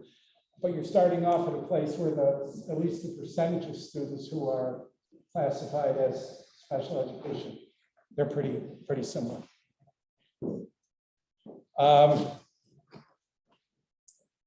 By and large, special education students are educated in the two school districts. The push for the last 30 years probably has been to move students with disabilities from segregated settings into more integrated settings, and more special education students are housed in the buildings. Having said that, there are still some students who are sent out of the buildings to different sites for their programming. You will see the big one is of the 21 kids that Livingston Manor sends out, 15 of them go to Sullivan Bosse's. Of the 16 kids that Roscoe sends out, 11 of them go to Bosse's. So you can see Bosse's is set up in part to operate these special education programs for these kinds of children. And that's where most of your kids go. If you merge, would you have the wherewithal? We just talked about one less position possibly in English. Is that person also certified in special ed and really love to teach special ed? You bring a class back from BOCES and bring the kids back into your district and have that teacher that could be extra teach that special ed class. So you save all that money that you're paying BOCES to educate them. There's numerous options, but that's the point. Merging gives you options that you might not otherwise have. Again, I would say these numbers in the past slide, not terribly unusual. I think I said it at the first meeting. There's nothing wrong in Livingston Manor or Roscoe. Nothing wrong here. What we're talking about is as we look to the future, is there a better, more cost-effective, efficient, productive way to organize our schools to better serve our students and our communities? That's the question, not fixing something that's wrong.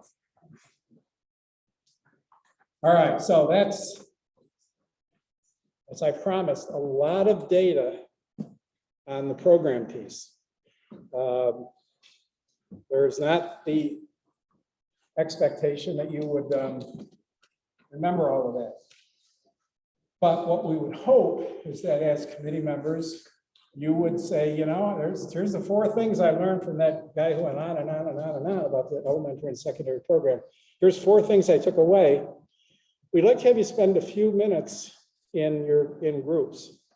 Say groups of 3. There are like 6 at each table. If we could do 2 groups at each table.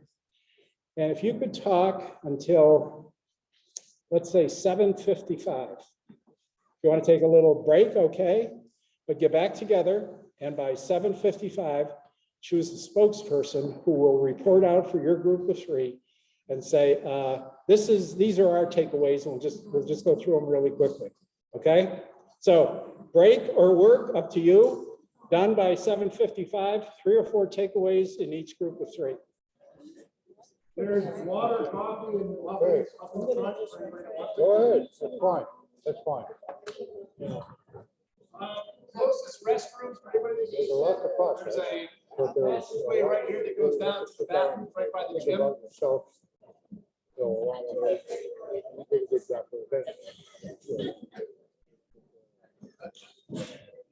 I was in the student vote system for 35 years since I've been there. It's been aggressive, so it's something that what's happening over the years.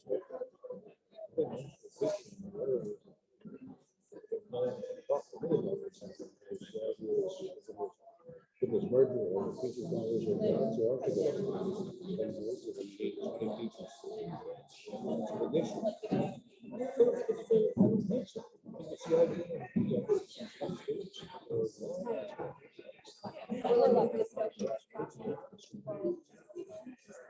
to make gain something.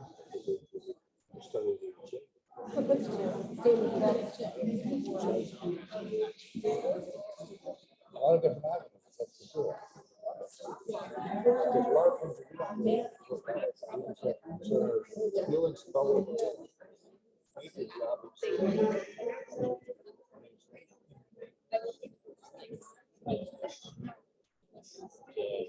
what do you feel for a couple of days of that?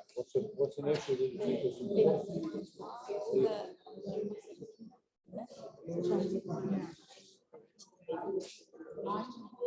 Or we'll have the local.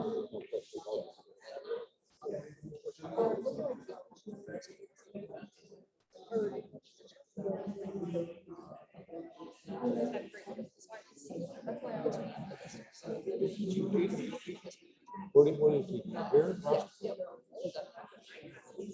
Okay.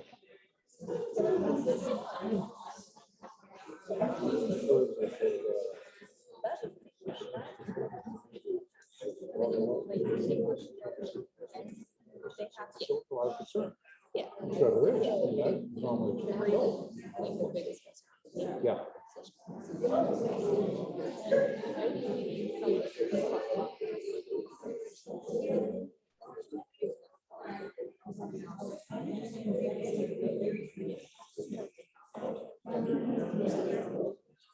Program? Who's in the building?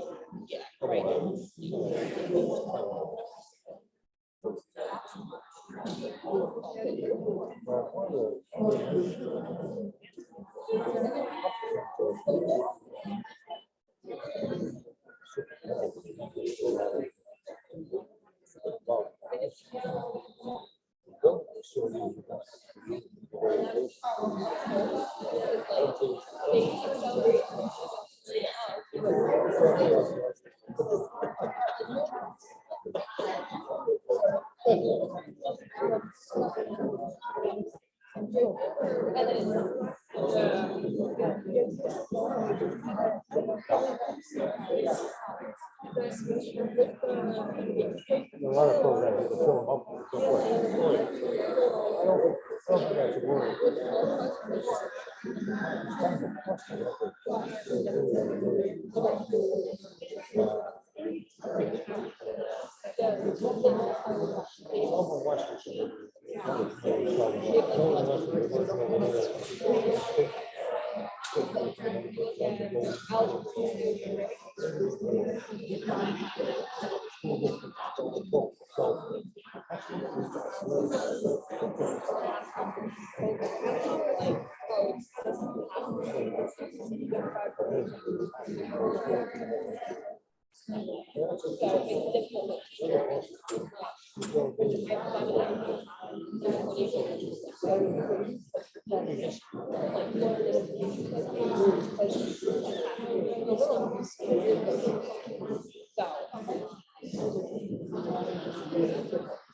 Yeah, I know.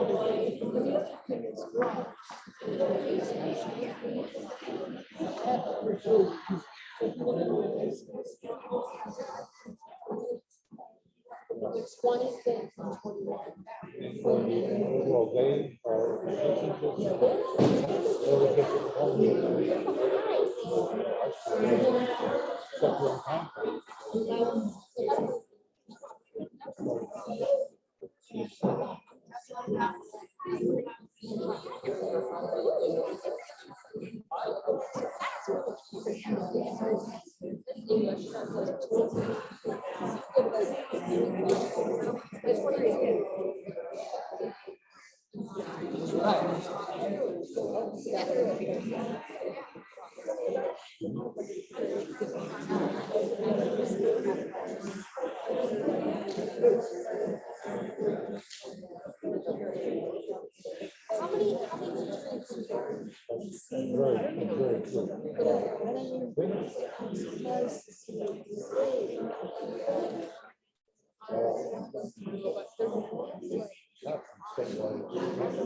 a lot of people need kids going to school. So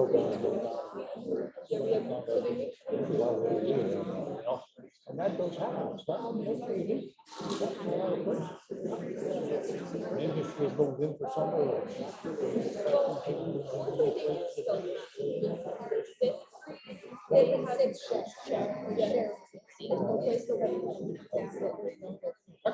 That makes sense. Okay. Well, yeah, right. Yeah. There's like. That's why I had, that's why I had. And then. We have a lot of people coming to our area. What? Mainly because a couple of them people who were homeschooled or children you send their kids someplace else. I thought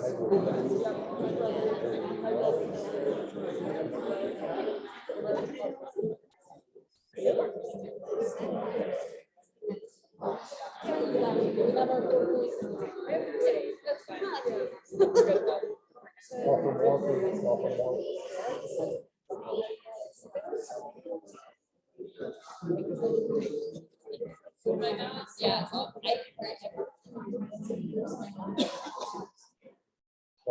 very good.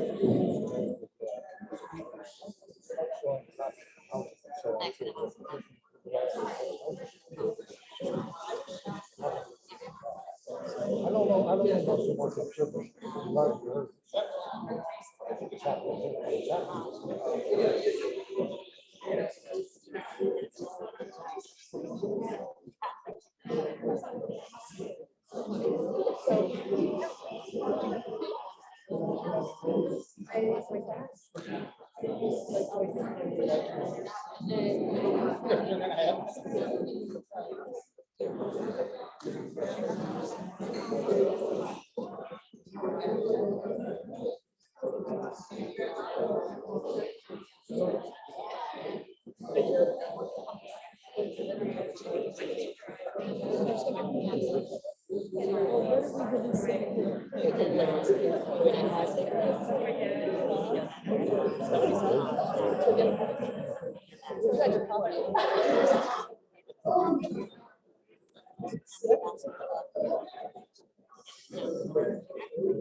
Coming along, right? Hopefully. We got a lot for you to think about, I'll tell you that right now.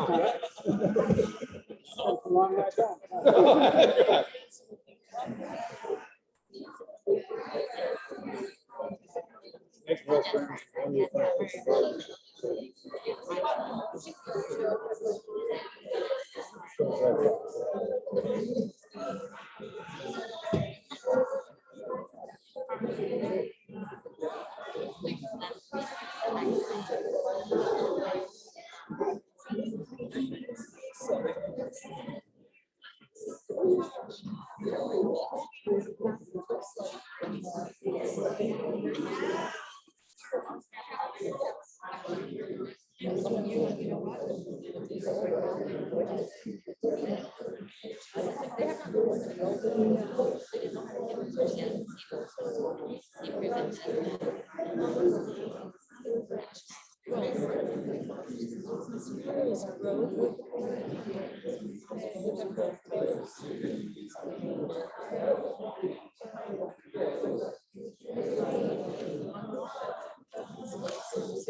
about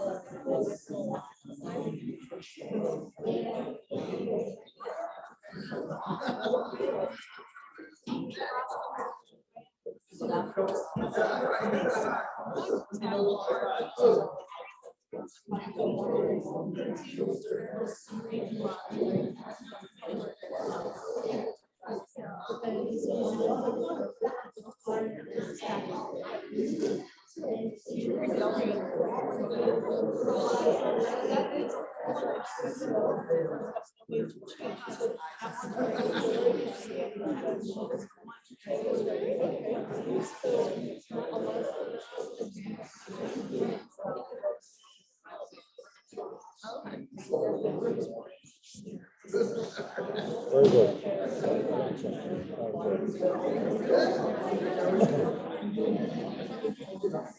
Yes.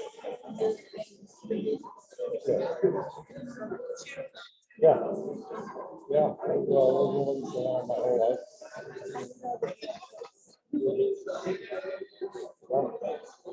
Yeah. 5 years ago, I was on school board for 4 years. I learned about a lot of community service. Last 20 years, I tried to take it long. About 3 more minutes. Well, involvement wise, that's just, you know, get to the point where you're involved so many years, you just say, "Well, let's take a break from this." Enjoy it. That's the problem. Yeah. Yeah, I've known the coach for a long time.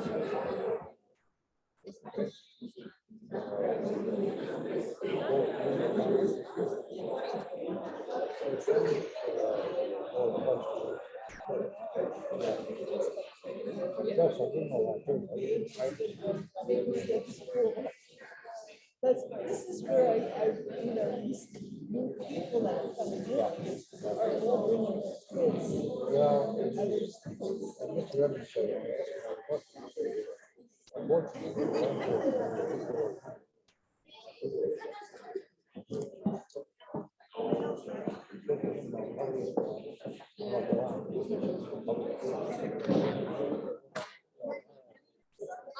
values with their feet for a long time.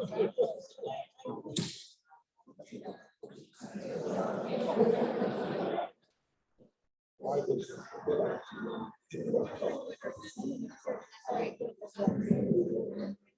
Well, all the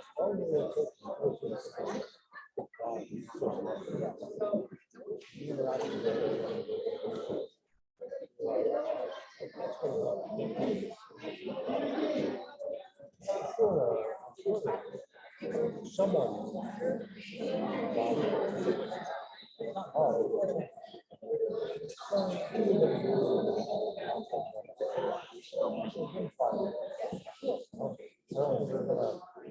We'll have a little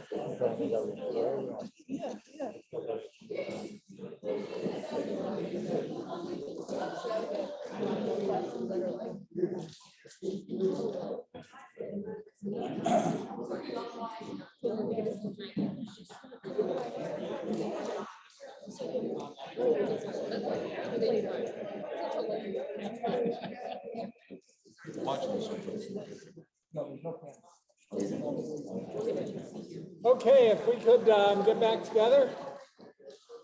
Here are our report outs from our 3 groups. Mr. Evans is going to go group to group with the mic, so hopefully people will be able to hear. And if you have written up your notes and they're legible, if you could just let us take them with us, that'll help us with the Or notes. you can photocopy them before you go, and you can keep them and we'll get Alan a copy. Yeah, okay. So, So what I'm gonna do, we have about 16 or 18 people that are attending the meeting virtually through our webinar. And what we learned from our last meeting is when we got to this point in the meeting, when there was questions and answers, and it was people outside of Alan and, well, Deb remotely, but standing next to this microphone, the people online couldn't hear. So when we go to the groups and when we get to the audience questions and stuff later, I'm gonna ask that you wait till I get to you with the mic, and that you do your questions and make your comments in the mic so the folks that aren't here, that are attending virtually, can hear all the stuff that we're hearing here in the room. So where do you want me to start? Right. Nikki gets chosen to be the spokesperson. So our group talked about how the school districts are very similar in a lot of different aspects.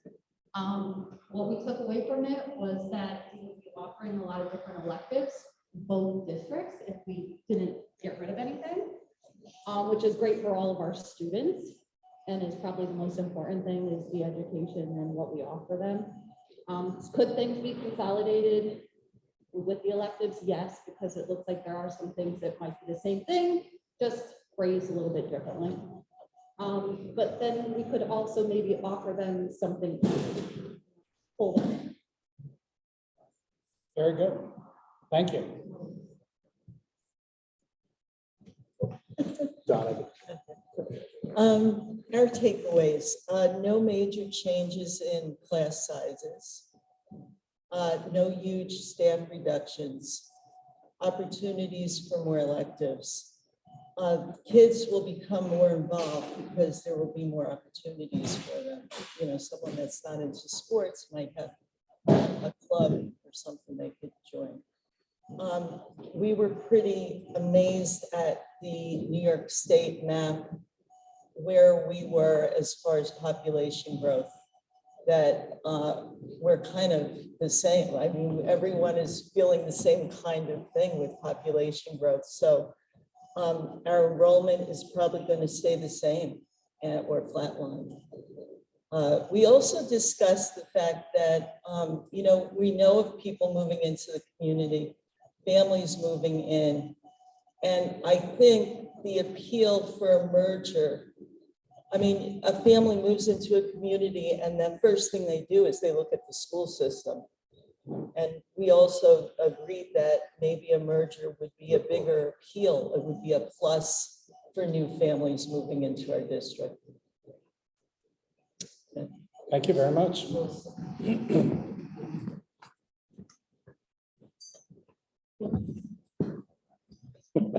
So our group had three main takeaways. Our first one was that the enrollment in both schools have declined over the past 5 years, and that won't really change with or without the merger. It'll be pretty much the projection is that they'll continue to decline.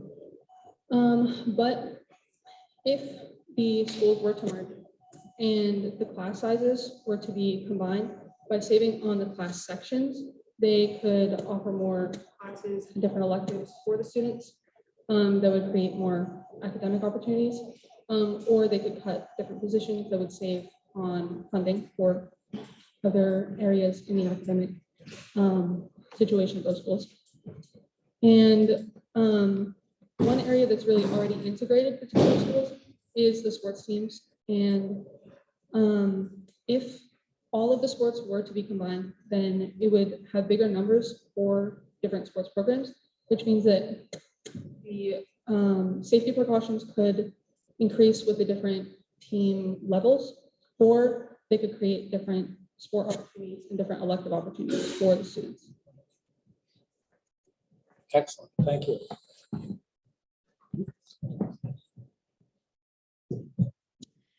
So we said the same things as everyone has said about the secondary student course offerings, the opportunities to participate in more clubs, merged district class sizes would stay reasonably the same.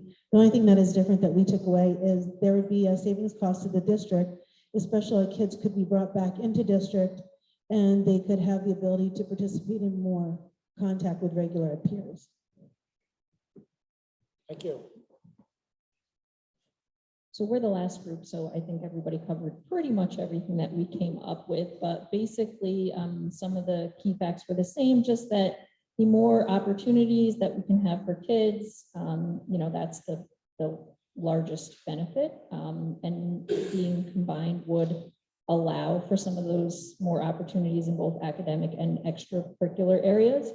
And also even combined, the maximum class sizes would still be very reasonable and actually small in many cases.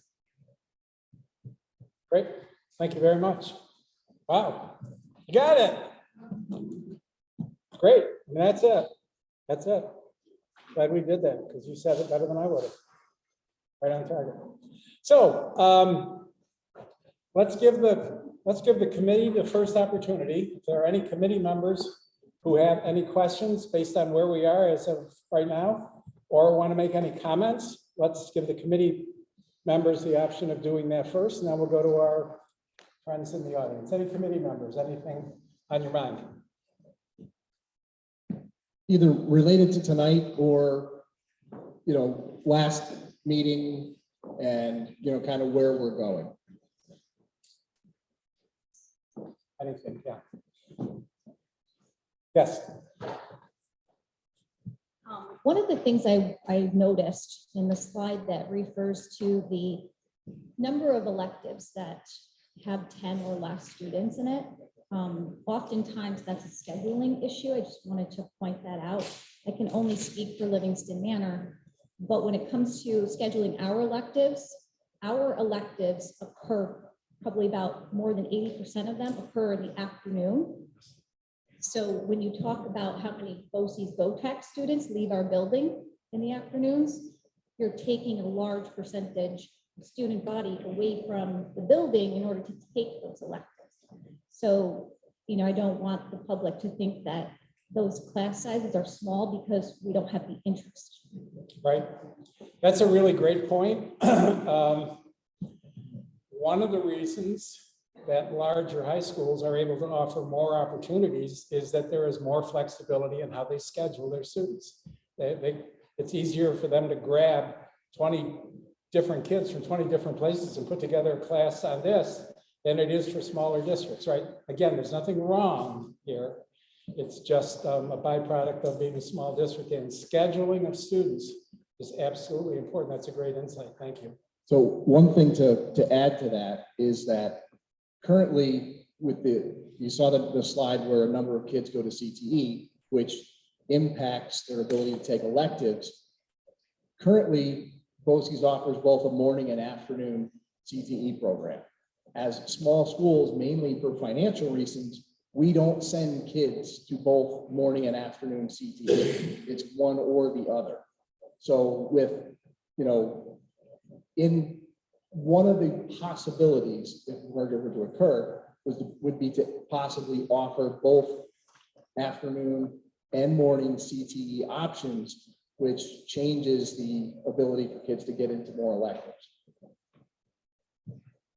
Thank you. Yes. Well, I noticed, being a pre-K through 12 building, our time schedule, usually where the elementary is locked into a schedule because of high school activities. So with a merger in separate buildings, the times could be arranged differently for elementary and high school. That's probably a possibility, right? So one other thing that isn't reflected in this, in reference to being pre-K-12 buildings, is when it comes to a lot of our specialty staff in both districts, they are pre-K-12. So if a merger were to occur, one of the things where you see, changes in the number of sections that are offered, there's a number of staff that either we can't split them in half and put them in two different buildings. So there is additional staffing things that would have to be looked at in the event of a merger when it comes to, speech, OT, psychologists, those individuals that go pre-K-12. So they're either going to be in one building or the other. So there's different staffing implications that weren't necessarily reflected if the buildings were to be utilized for two different purposes.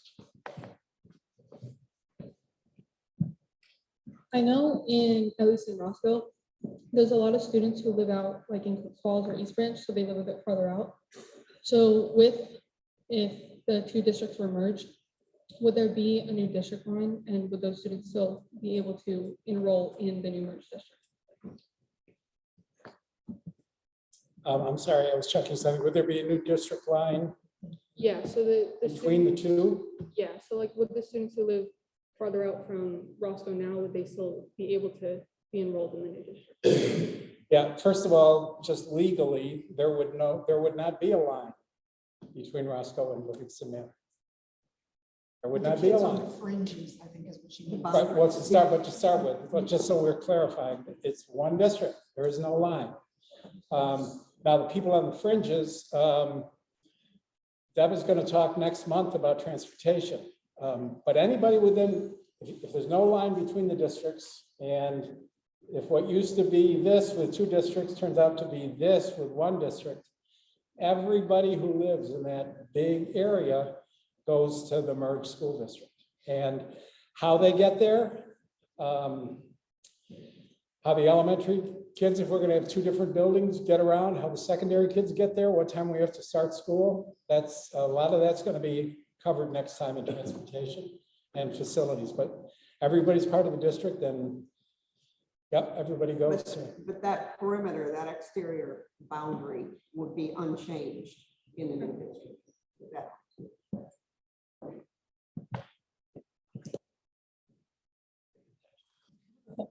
One thing I did bring up with my colleagues today is going back to extracurricular and sports and whatnot, is that Roscoe does not have after-school transportation. So I run into it with yearbook club. There's kids that want to join, but they don't have transportation after school. So hopefully if it was a merger, that we can offer more things like that. So more kids will have opportunities to take part because they'd have transportation.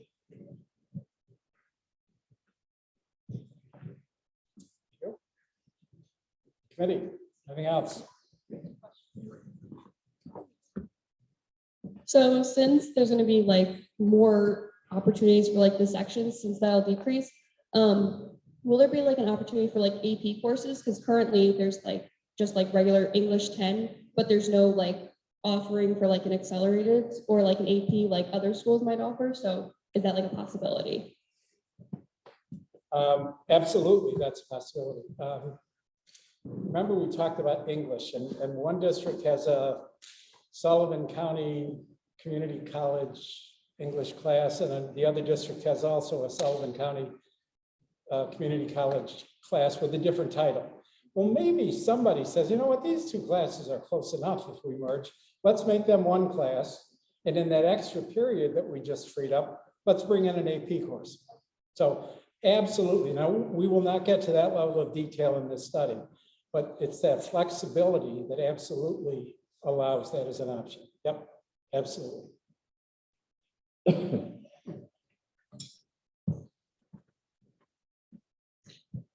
Sorry, I didn't realize I had so much to say.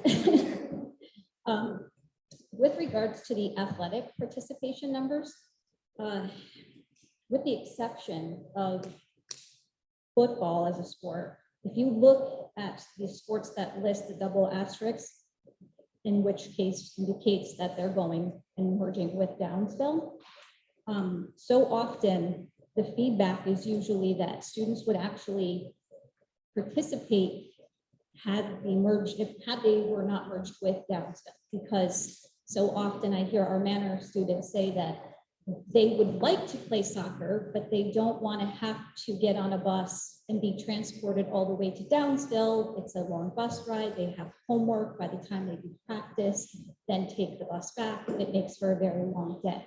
So as you can probably see in that slide, the numbers for the amount of students that participate in those sports that it lists Downsville as a merged district, which brings me to my next question. In the case of merge, what would be the outcome with Downsville? Would we still continue to be active with them? These are me questions. I know they are. So to Jesse's point, the three school sports mergers. So from day one, all of the sports mergers have been about providing an opportunity when one didn't exist. And just like in Manor, there's a lot of Manor kids that don't want to go all the way to Downsville. There's a lot of Downsville kids that don't want to go all the way to Livingston Manor. Roscoe being the school in the middle, it's a win-win either way, because if Roscoe's going to Manor, it's not a short trip. I mean, it's not a long trip. If Roscoe's going to Downsville, it's not a long trip. If Downsville kids are coming to Roscoe, vice versa. So the school in the middle, it's the easiest fix. It's complicated and complex, either on the Manor side or the Downsville side. So, the conversation, I can speak from as the Downsville superintendent right now. The conversation taking place here between Roscoe and Manor has Downsville looking at athletics on their end. Are they going to continue to, participate in mergers with Roscoe and Manor? If the two districts merge, it's very unlikely that the merged district would not have enough kids to field the program. So would that merger be extended to Downsville? Would Downsville look to Walton? There's lots of things occurring and conversations taking place on the Downsville side around athletics. And to the same point, there's, students in Roscoe that have been part of mergers with Downsville for a number of years that, like that, have come from modified all the way up through varsity with that and want that to continue. So, there's pluses and minuses across the board when it comes to the athletic stuff. But, the whole goal is opportunities, and it's not going to be something that makes 100% of the people happy. Those are all the things that are going to have to be figured out, if this process continues and moves forward.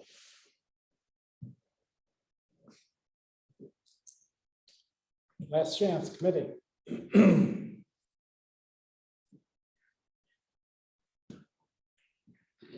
Okay, then how about if we open it up to our friends in the audience, and John will also walk around with the mic. If you have any comments you'd like to make or any questions. I don't know if my statement's going to have a tremendous bearing on the numbers that we've spoken about tonight, but as we look at the live birth data and the population data, I think a big part we're missing are the COVID years. And I think through those years, we saw a huge influx, mass exodus, maybe you could say, of people moving from the city up to places like Livingston Manor and Roscoe. We can argue, oh, they just have a weekend home or whatever. But I think we have to keep that in mind, because we could probably all agree that Sullivan County's population might decline, but I don't know if that's a true statement for Livingston Manor and Roscoe. So again, I don't think it's going to change the 16.9 students in the class, but I think it's just something we should keep in the back of our mind, because we're very popular. And we don't have the demographics of the people moving here or anything like that, but we're kind of busting at the seams, at least in our communities. So thanks, Andy. One thing I can speak to that a little bit, what we've seen, and actually Justin and I were talking about that before at the break. There's been a tremendous influx, but to date, most of the families, especially in the outskirts of Livingston Manor and the Beaverkill area, some of them, very few of them, have enrolled any of their kids in school. They're either attending in wherever their home district is virtually, or they're enrolled in private schools that are outside of our area. So while we know of families that have moved to the area that have children, they haven't technically declared this as their permanent residence. They're still residents of wherever they're originally from, because they telecommute, do remote work, and their kids attend remotely. So while there is the potential for some of that, right now, the last 2 years, we haven't seen it, but it does exist. So it is something that we're watching, and, but from the information that we have, while it's not official data, but just from, being small towns and knowing who buys what property and whether they have kids or not, it's not significant numbers. We're not talking, 100 extra kids between the two districts. We're talking a dozen, 20 or so kids.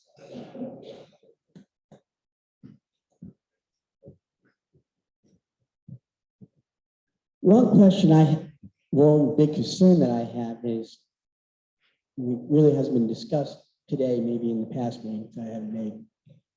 I think July of 2023 is awfully soon. Seems to be a lot that needs to be discussed beforehand.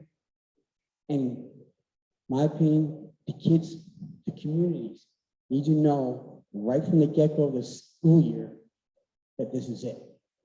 For both schools to celebrate the history, the past. They know this is the last football game. This is the last dance. This is the last prom, or the last anything. And I think we need to know this before the school year starts. For when you go into the school year, say, well, this could be the final. No, we need to know this is. So I think July 23 is too soon. So at the first meeting that you weren't at, we didn't look at data, but we had representatives from the state education department that came out and talked about. So the school merger process isn't something that is really up to the school district per se. There's timelines and things that are kind of set in statute by the state that we're kind of obligated to follow. So the study process that's in place was presented to the state, was approved by the state. And, you know, kind of like Alan mentioned earlier, you know, there's a lot of meetings happening in a relatively, you know, over the next couple months. So one thing that it allows us to do is to have these conversations, not 6 months apart, but a couple of weeks apart or a month or so apart. So everything that we talked about tonight on May 16th is still fresh in everybody's mind. And so it's kind of like one fluid conversation that happens over a 3 or 4 month period. Once those meetings have completed, basically the work of the committee and Alan and Deb, you know, is to take all of the information, the questions, the feedback, the data that's been looked at these meetings and compile that into a final report. That final report then gets sent to state ed. Once it gets the approval of state ed that it's met all of their qualifications, and I'm looking at Alan, so if I say anything wrong, you can cut me off and correct me, but I've had this conversation a number of times. Once it gets the blessing of state ed, the 2 boards of education in each district have to independently decide whether they want to put the question of merger to the voters in each community. If both of those boards say yes, then the next step is there's a timeline from when that vote occurs to when it gets presented to the public in a series of 2 votes. The first one is a straw vote.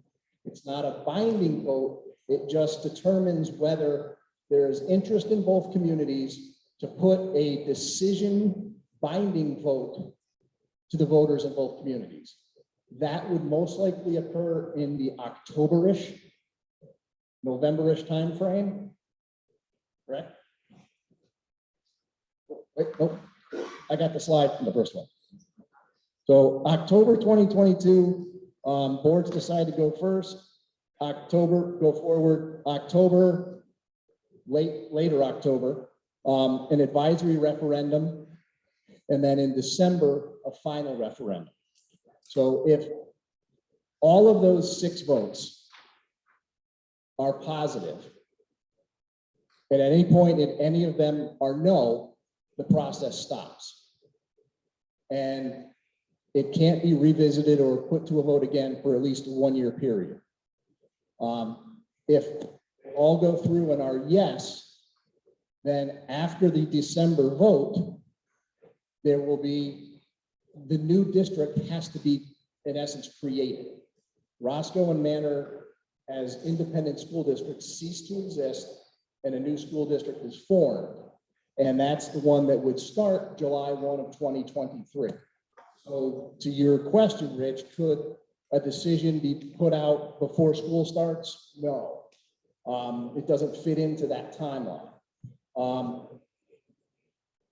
After the December vote, a new board of education has to be elected. That board of education then has to put a budget together for the new district. And all of the details that aren't part of the study the name, the colors, the mascots. Yeah. Actually, how the buildings are going to be used, the start times, the end times, all of that stuff that they're going to talk about in the next couple meetings, bus routes, bus times, lengths of bus rides, all of that stuff has to be figured out in December and July. Well, really May, when it's got to be, the budget has to be voted on, because that's in statute. All school districts have to vote on their budgets in May. So the new district, even though it doesn't exist yet, has to put a budget together and get it approved. So on July 1, when the new district starts, then they have a budget, they have a board, they have a staff, all that stuff.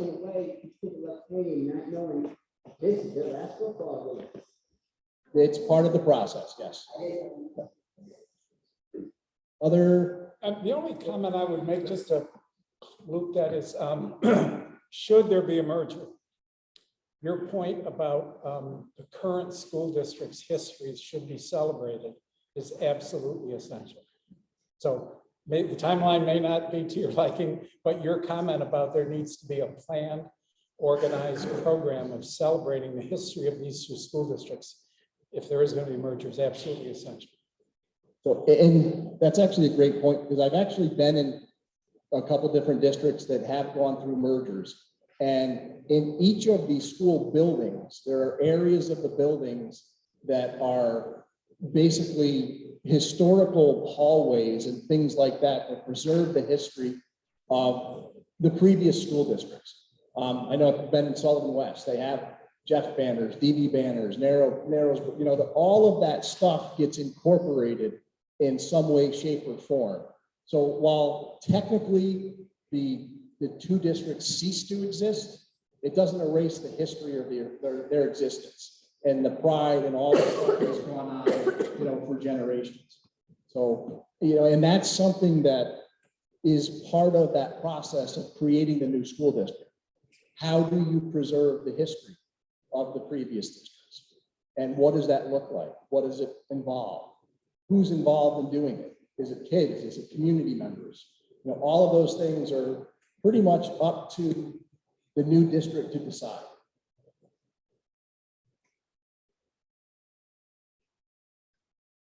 Other questions? Wait, Donna, you gotta wait for the mic. I know you got a very loud voice. We want to make sure everyone hears. Hello, everybody. We have real estate people here. So the woman that asked the question, kids coming into the community? No. I have a cleaning business. There were no children that were coming into this building, to this town of Rockland, which consists of Manor and Roscoe. They're sitting right there. I clean houses for them. No kids. People that bought houses in the town of Rockland. I said to the kids, oh, are you gonna go to Roscoe School or Manor? No, we have a school down there. We're not gonna get, it's sad, but there's no children coming. And there's not a lot of people that are anymore. And transportation, Phil Malone is having a problem with school bus drivers. And these guys are saying the same thing. We're here for our community. We're the town of Rockland. We love it. We want both of our schools. These guys will tell you, John's doing a good job. The board is doing a good job. We want our schools. So that's what we're here for. And next, on the 16th, is facilities and transportation. So just like you did tonight, where we looked at each district individually, and then side by side, what it would look like combined, they're going to do the same thing with facilities, with transportation, with staffing, and finance. Did I hit them all? You don't want our kids on school buses. I feel sorry for that fellow who else. Sorry, that's odd. Do not want on the buses. Parents would like that.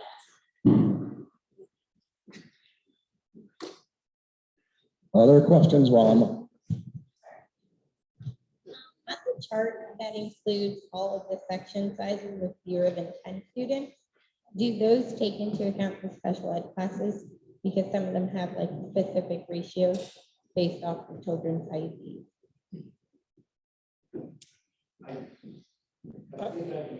Okay, I missed the first part of the question. the question was on the chart where it showed the electives, and they were you talked about the classes of less than 10 kids. Did it take into account special ed? And I believe the answer is no. I think it just looked at regular class electives. So like, so look at all the math and say, wow, it's big math classes and have less than 10 students. But do those count as special ed? It was not down to that granular level. So I believe the answer is no. That doesn't reflect, let's say, a special ed math class that has 5 kids in it. It was a Doesn't section of, include, like resource rooms or AIS, no. Yep. No.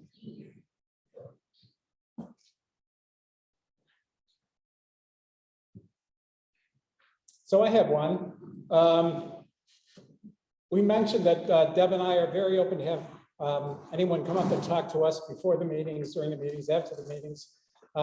And so somebody came up and talked to us a little bit about the model for the elementary class redistribution if there's a merger, and expressed some concern about whether my kindergarten example of having 2 sections of kindergarten with 22 kids in each section was too much.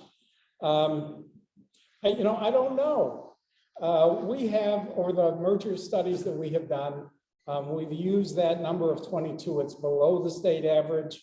It seems to be very reasonable in most districts. Having said that, if you're used to 14, 18 is a lot. If you're used to 18, 22 is a lot. We get that. So it's important to understand that what we do is we model possibilities. If I had chosen 21 instead of 22, we'd have had 3 sections of kindergarten. There's nothing necessarily magical about 22, but we have to have some number. And no matter what number you pick, there's always going to be some people who say, well, if you pick 20 instead of 21, so I don't know. Remember that our final report is a recommendation. We believe it's a pretty strong recommendation. In fact, districts that merge usually follow most of the stuff that's in the report. Having said that, we don't know of any districts that have followed every single thing that we put in the report either. So if the report stays the way it is and the new district says, you know what, our primary grades, we want them to be smaller. We want 3 sections of kindergarten for 44 kids. Beautiful. You should make that decision. That's absolutely what local districts should be doing. Just know that there's nothing terribly arbitrary about the number we pick, but we build a model that says, if you follow these parameters, this is what it might look like. And you can take that and say, good, we accept that at the 98% level, but your kindergarten classes are too big. We're going to have 3 sections instead of 2. That's absolutely what local districts should be doing and how they should be using our report. You have to put you're all here to help us with the culture of Livingston Manor and Roscoe. But when the report is done, you have to put your twist, your flavor, your culture on top of the report and say, yeah, this is good, but in these 2 districts, we got to tweak this a little bit, and we got to tweak that a little bit. Absolutely fine. Understand that I think our model is defensible, but it's a model. It is not. We're sure that July of 23, there aren't going to be 44 kids in kindergarten. Might be 42, might be 45, might be 47, we don't know. But based on what we know today, that's about all we can do is project the current enrollment. When you get to the point of implementing a merger, clearly understand that you are going to have to tweak the report. Even if you generally are in the concept, if you agree with it, you're still going to have to tweak it to make it fit your district. So something too to keep in mind is the data that's used, like Alan said, it was a snapshot. When he said, send me all this stuff, it was what was in our district in these classes in January of this year. The projection data that Deb was talking about comes from state ed, comes from our numbers that are reported on Beds Day, which is a snapshot in time on October 2nd every year, that whatever our enrollment is on October 2nd, that number is shot out to state ed. And that's what gets used in all of these reports throughout the years. What I can tell you is that in both districts, between the start of school and the end of school, our student population fluctuates anywhere from 2 or 3 kids to 15 or 20 kids throughout the year. So yes, that's something we deal with now. That's something we would deal with going forward. That's something you'll deal with in a merged district. So when we talk about, projected class sizes, understand that all of that is going to fluctuate every year, regardless of what takes place. So we did have some remote questions.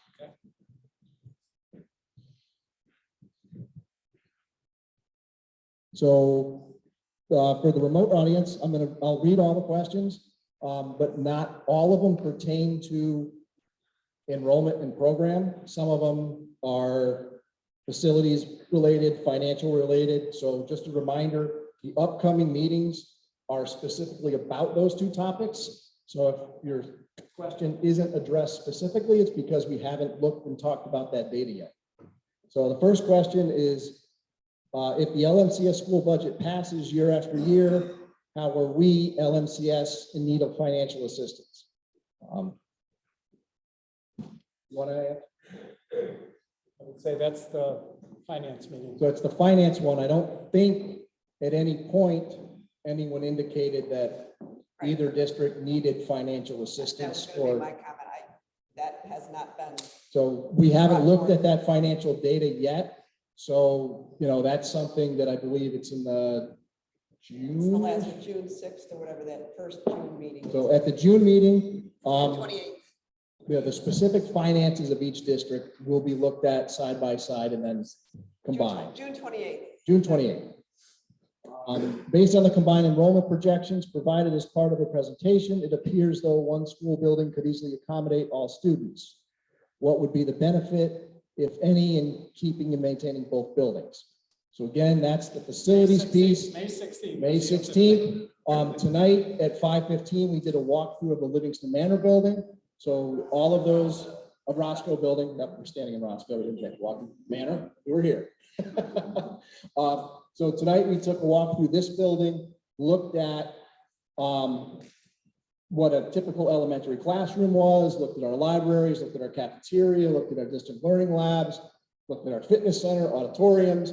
So in Manor on the 16th, we're going to do the same thing. At 5:15, open to committee members, anyone from the public that wants to attend, we'll take a walk through that building. And that frames the conversation when we talk about facilities. So one thing, we looked at data tonight that talked about enrollment, and we had a great question about special ed. One of the questions I get hit with all the time is, back in the early 90s in Manor, we had 800 kids. And, how can we have 400 kids and not have any room? So something that has changed a lot in the last decade is how we do school and how we utilize our school buildings and what a typical classroom looks like. So when most of us, minus the students that are here, may have been in the classroom, they looked a lot different. We may have had 25 or 30 of us in the class sitting in desks and rows. That is no longer the case. If you walked around this building tonight and you walk around the Livingston Manor building next meeting, our rooms, while we have class sizes of 16, 18, 20 are the large ones, especially at the elementary level, those rooms are full.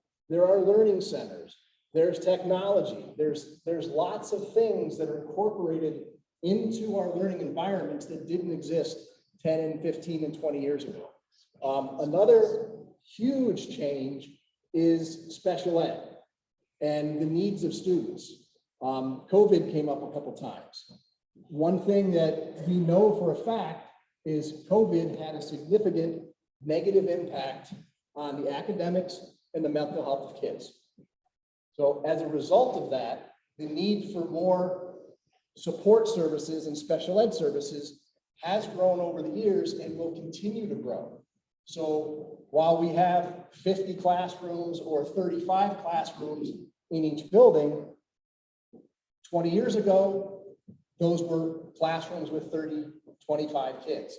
Now, some of those rooms, which are the same square footage, house 8 kids, a teacher and 2 support staff. So while the buildings haven't changed significantly in size, enrollments have gone down, how the buildings are utilized and the space available for educational purposes has changed. So that's something that when we look at facilities and how the buildings are currently used and potentially could be used, to keep in mind is things are done a lot different today than they were even just 5 and 10 years ago.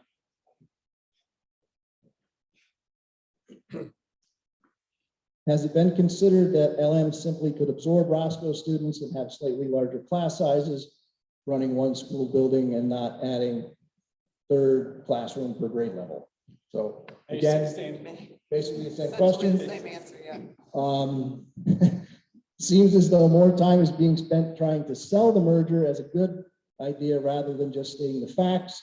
Can't help but notice that everything you mentioned is positive. Surely there are negative aspects. So this is actually something that Alan and Deb and I talked about when we said we met for dinner. And having looked at this data, a couple of weeks ago, program and opportunities for kids are one of the most significant benefits of a merger. So a lot of the stuff that we talked about tonight are things that could positively impact students, the community, and both districts. Are there negatives? Absolutely. Are there things that we're going to talk about over the next series of meetings that aren't 100% positive? Yes, that is definitely going to be a fact. It just so happens that starting with program, it is a more positive topic and less controversial than how long my bus ride is going to be, what building is my kid going to have to go to, and how much is it going to cost. So they, I believe, purposely started with the nice stuff and the less complicated stuff. And we walk our way into the more complex and hot topic items in the next couple meetings. Is that a correct statement? Yeah, I mean, the thing that undergirds this whole evening is that all the research in the world says that larger high schools can offer more opportunities for their students than can smaller high schools. I mean, that basic finding undergirds this whole thing. So there's no question that if you look at what kids can get in a 200 pupil school district, 100 kids in the high school, it's never going to measure up to what you can get in a high school with 300 kids. And nobody's doing anything wrong. You're just small. And we had comments about scheduling somewhere, not enough kids, low enrollment in electives. That's the symptom. So this is pretty positive because we're modeling how a bigger school might compare with 2 smaller schools. It's always going to come out as a positive. So something to put in perspective is while Alan is staying in a bigger school, as you can see by the numbers, even combined, the new district would still be the smallest school district in Sutherland County. And combining would not create class sizes of 25 and 30. It pretty much maintains classes of 16 to 22, if that's the magic number that's looked at, or it could be 18. It's still going to preserve that small, personalized, very slow student-teacher ratio that both communities currently have and expect.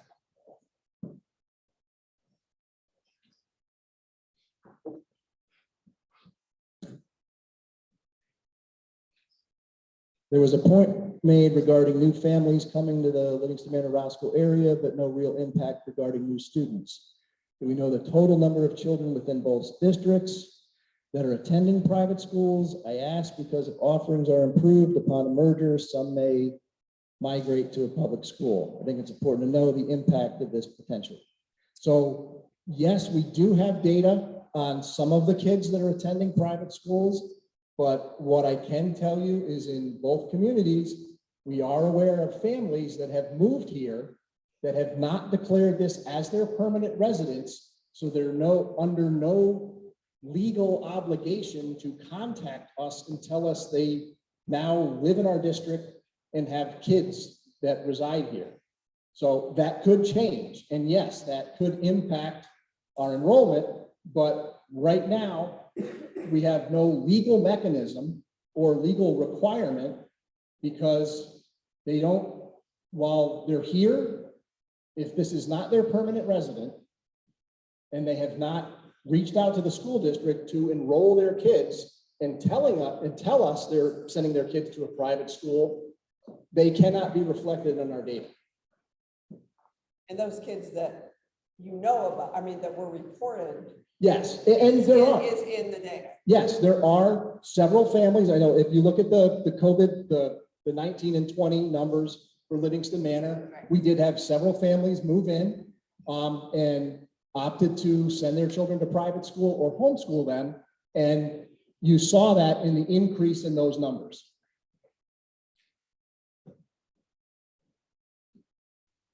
Any other questions, committee, audience, remote, before Alan and Deb close it out?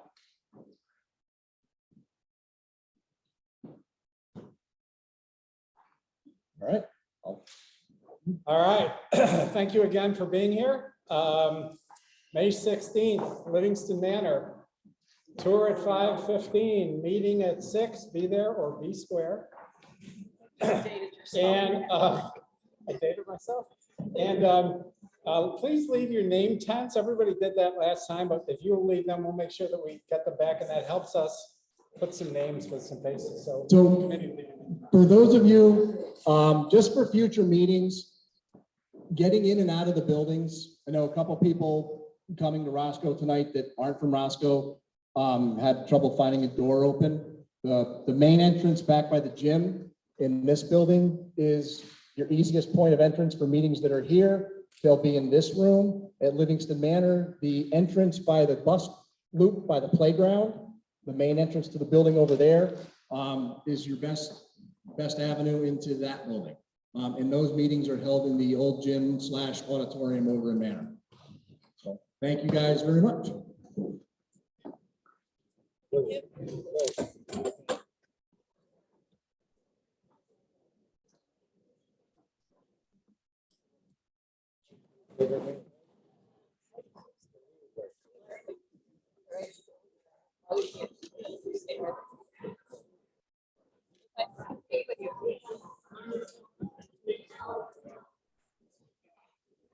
Oh, it's freezing.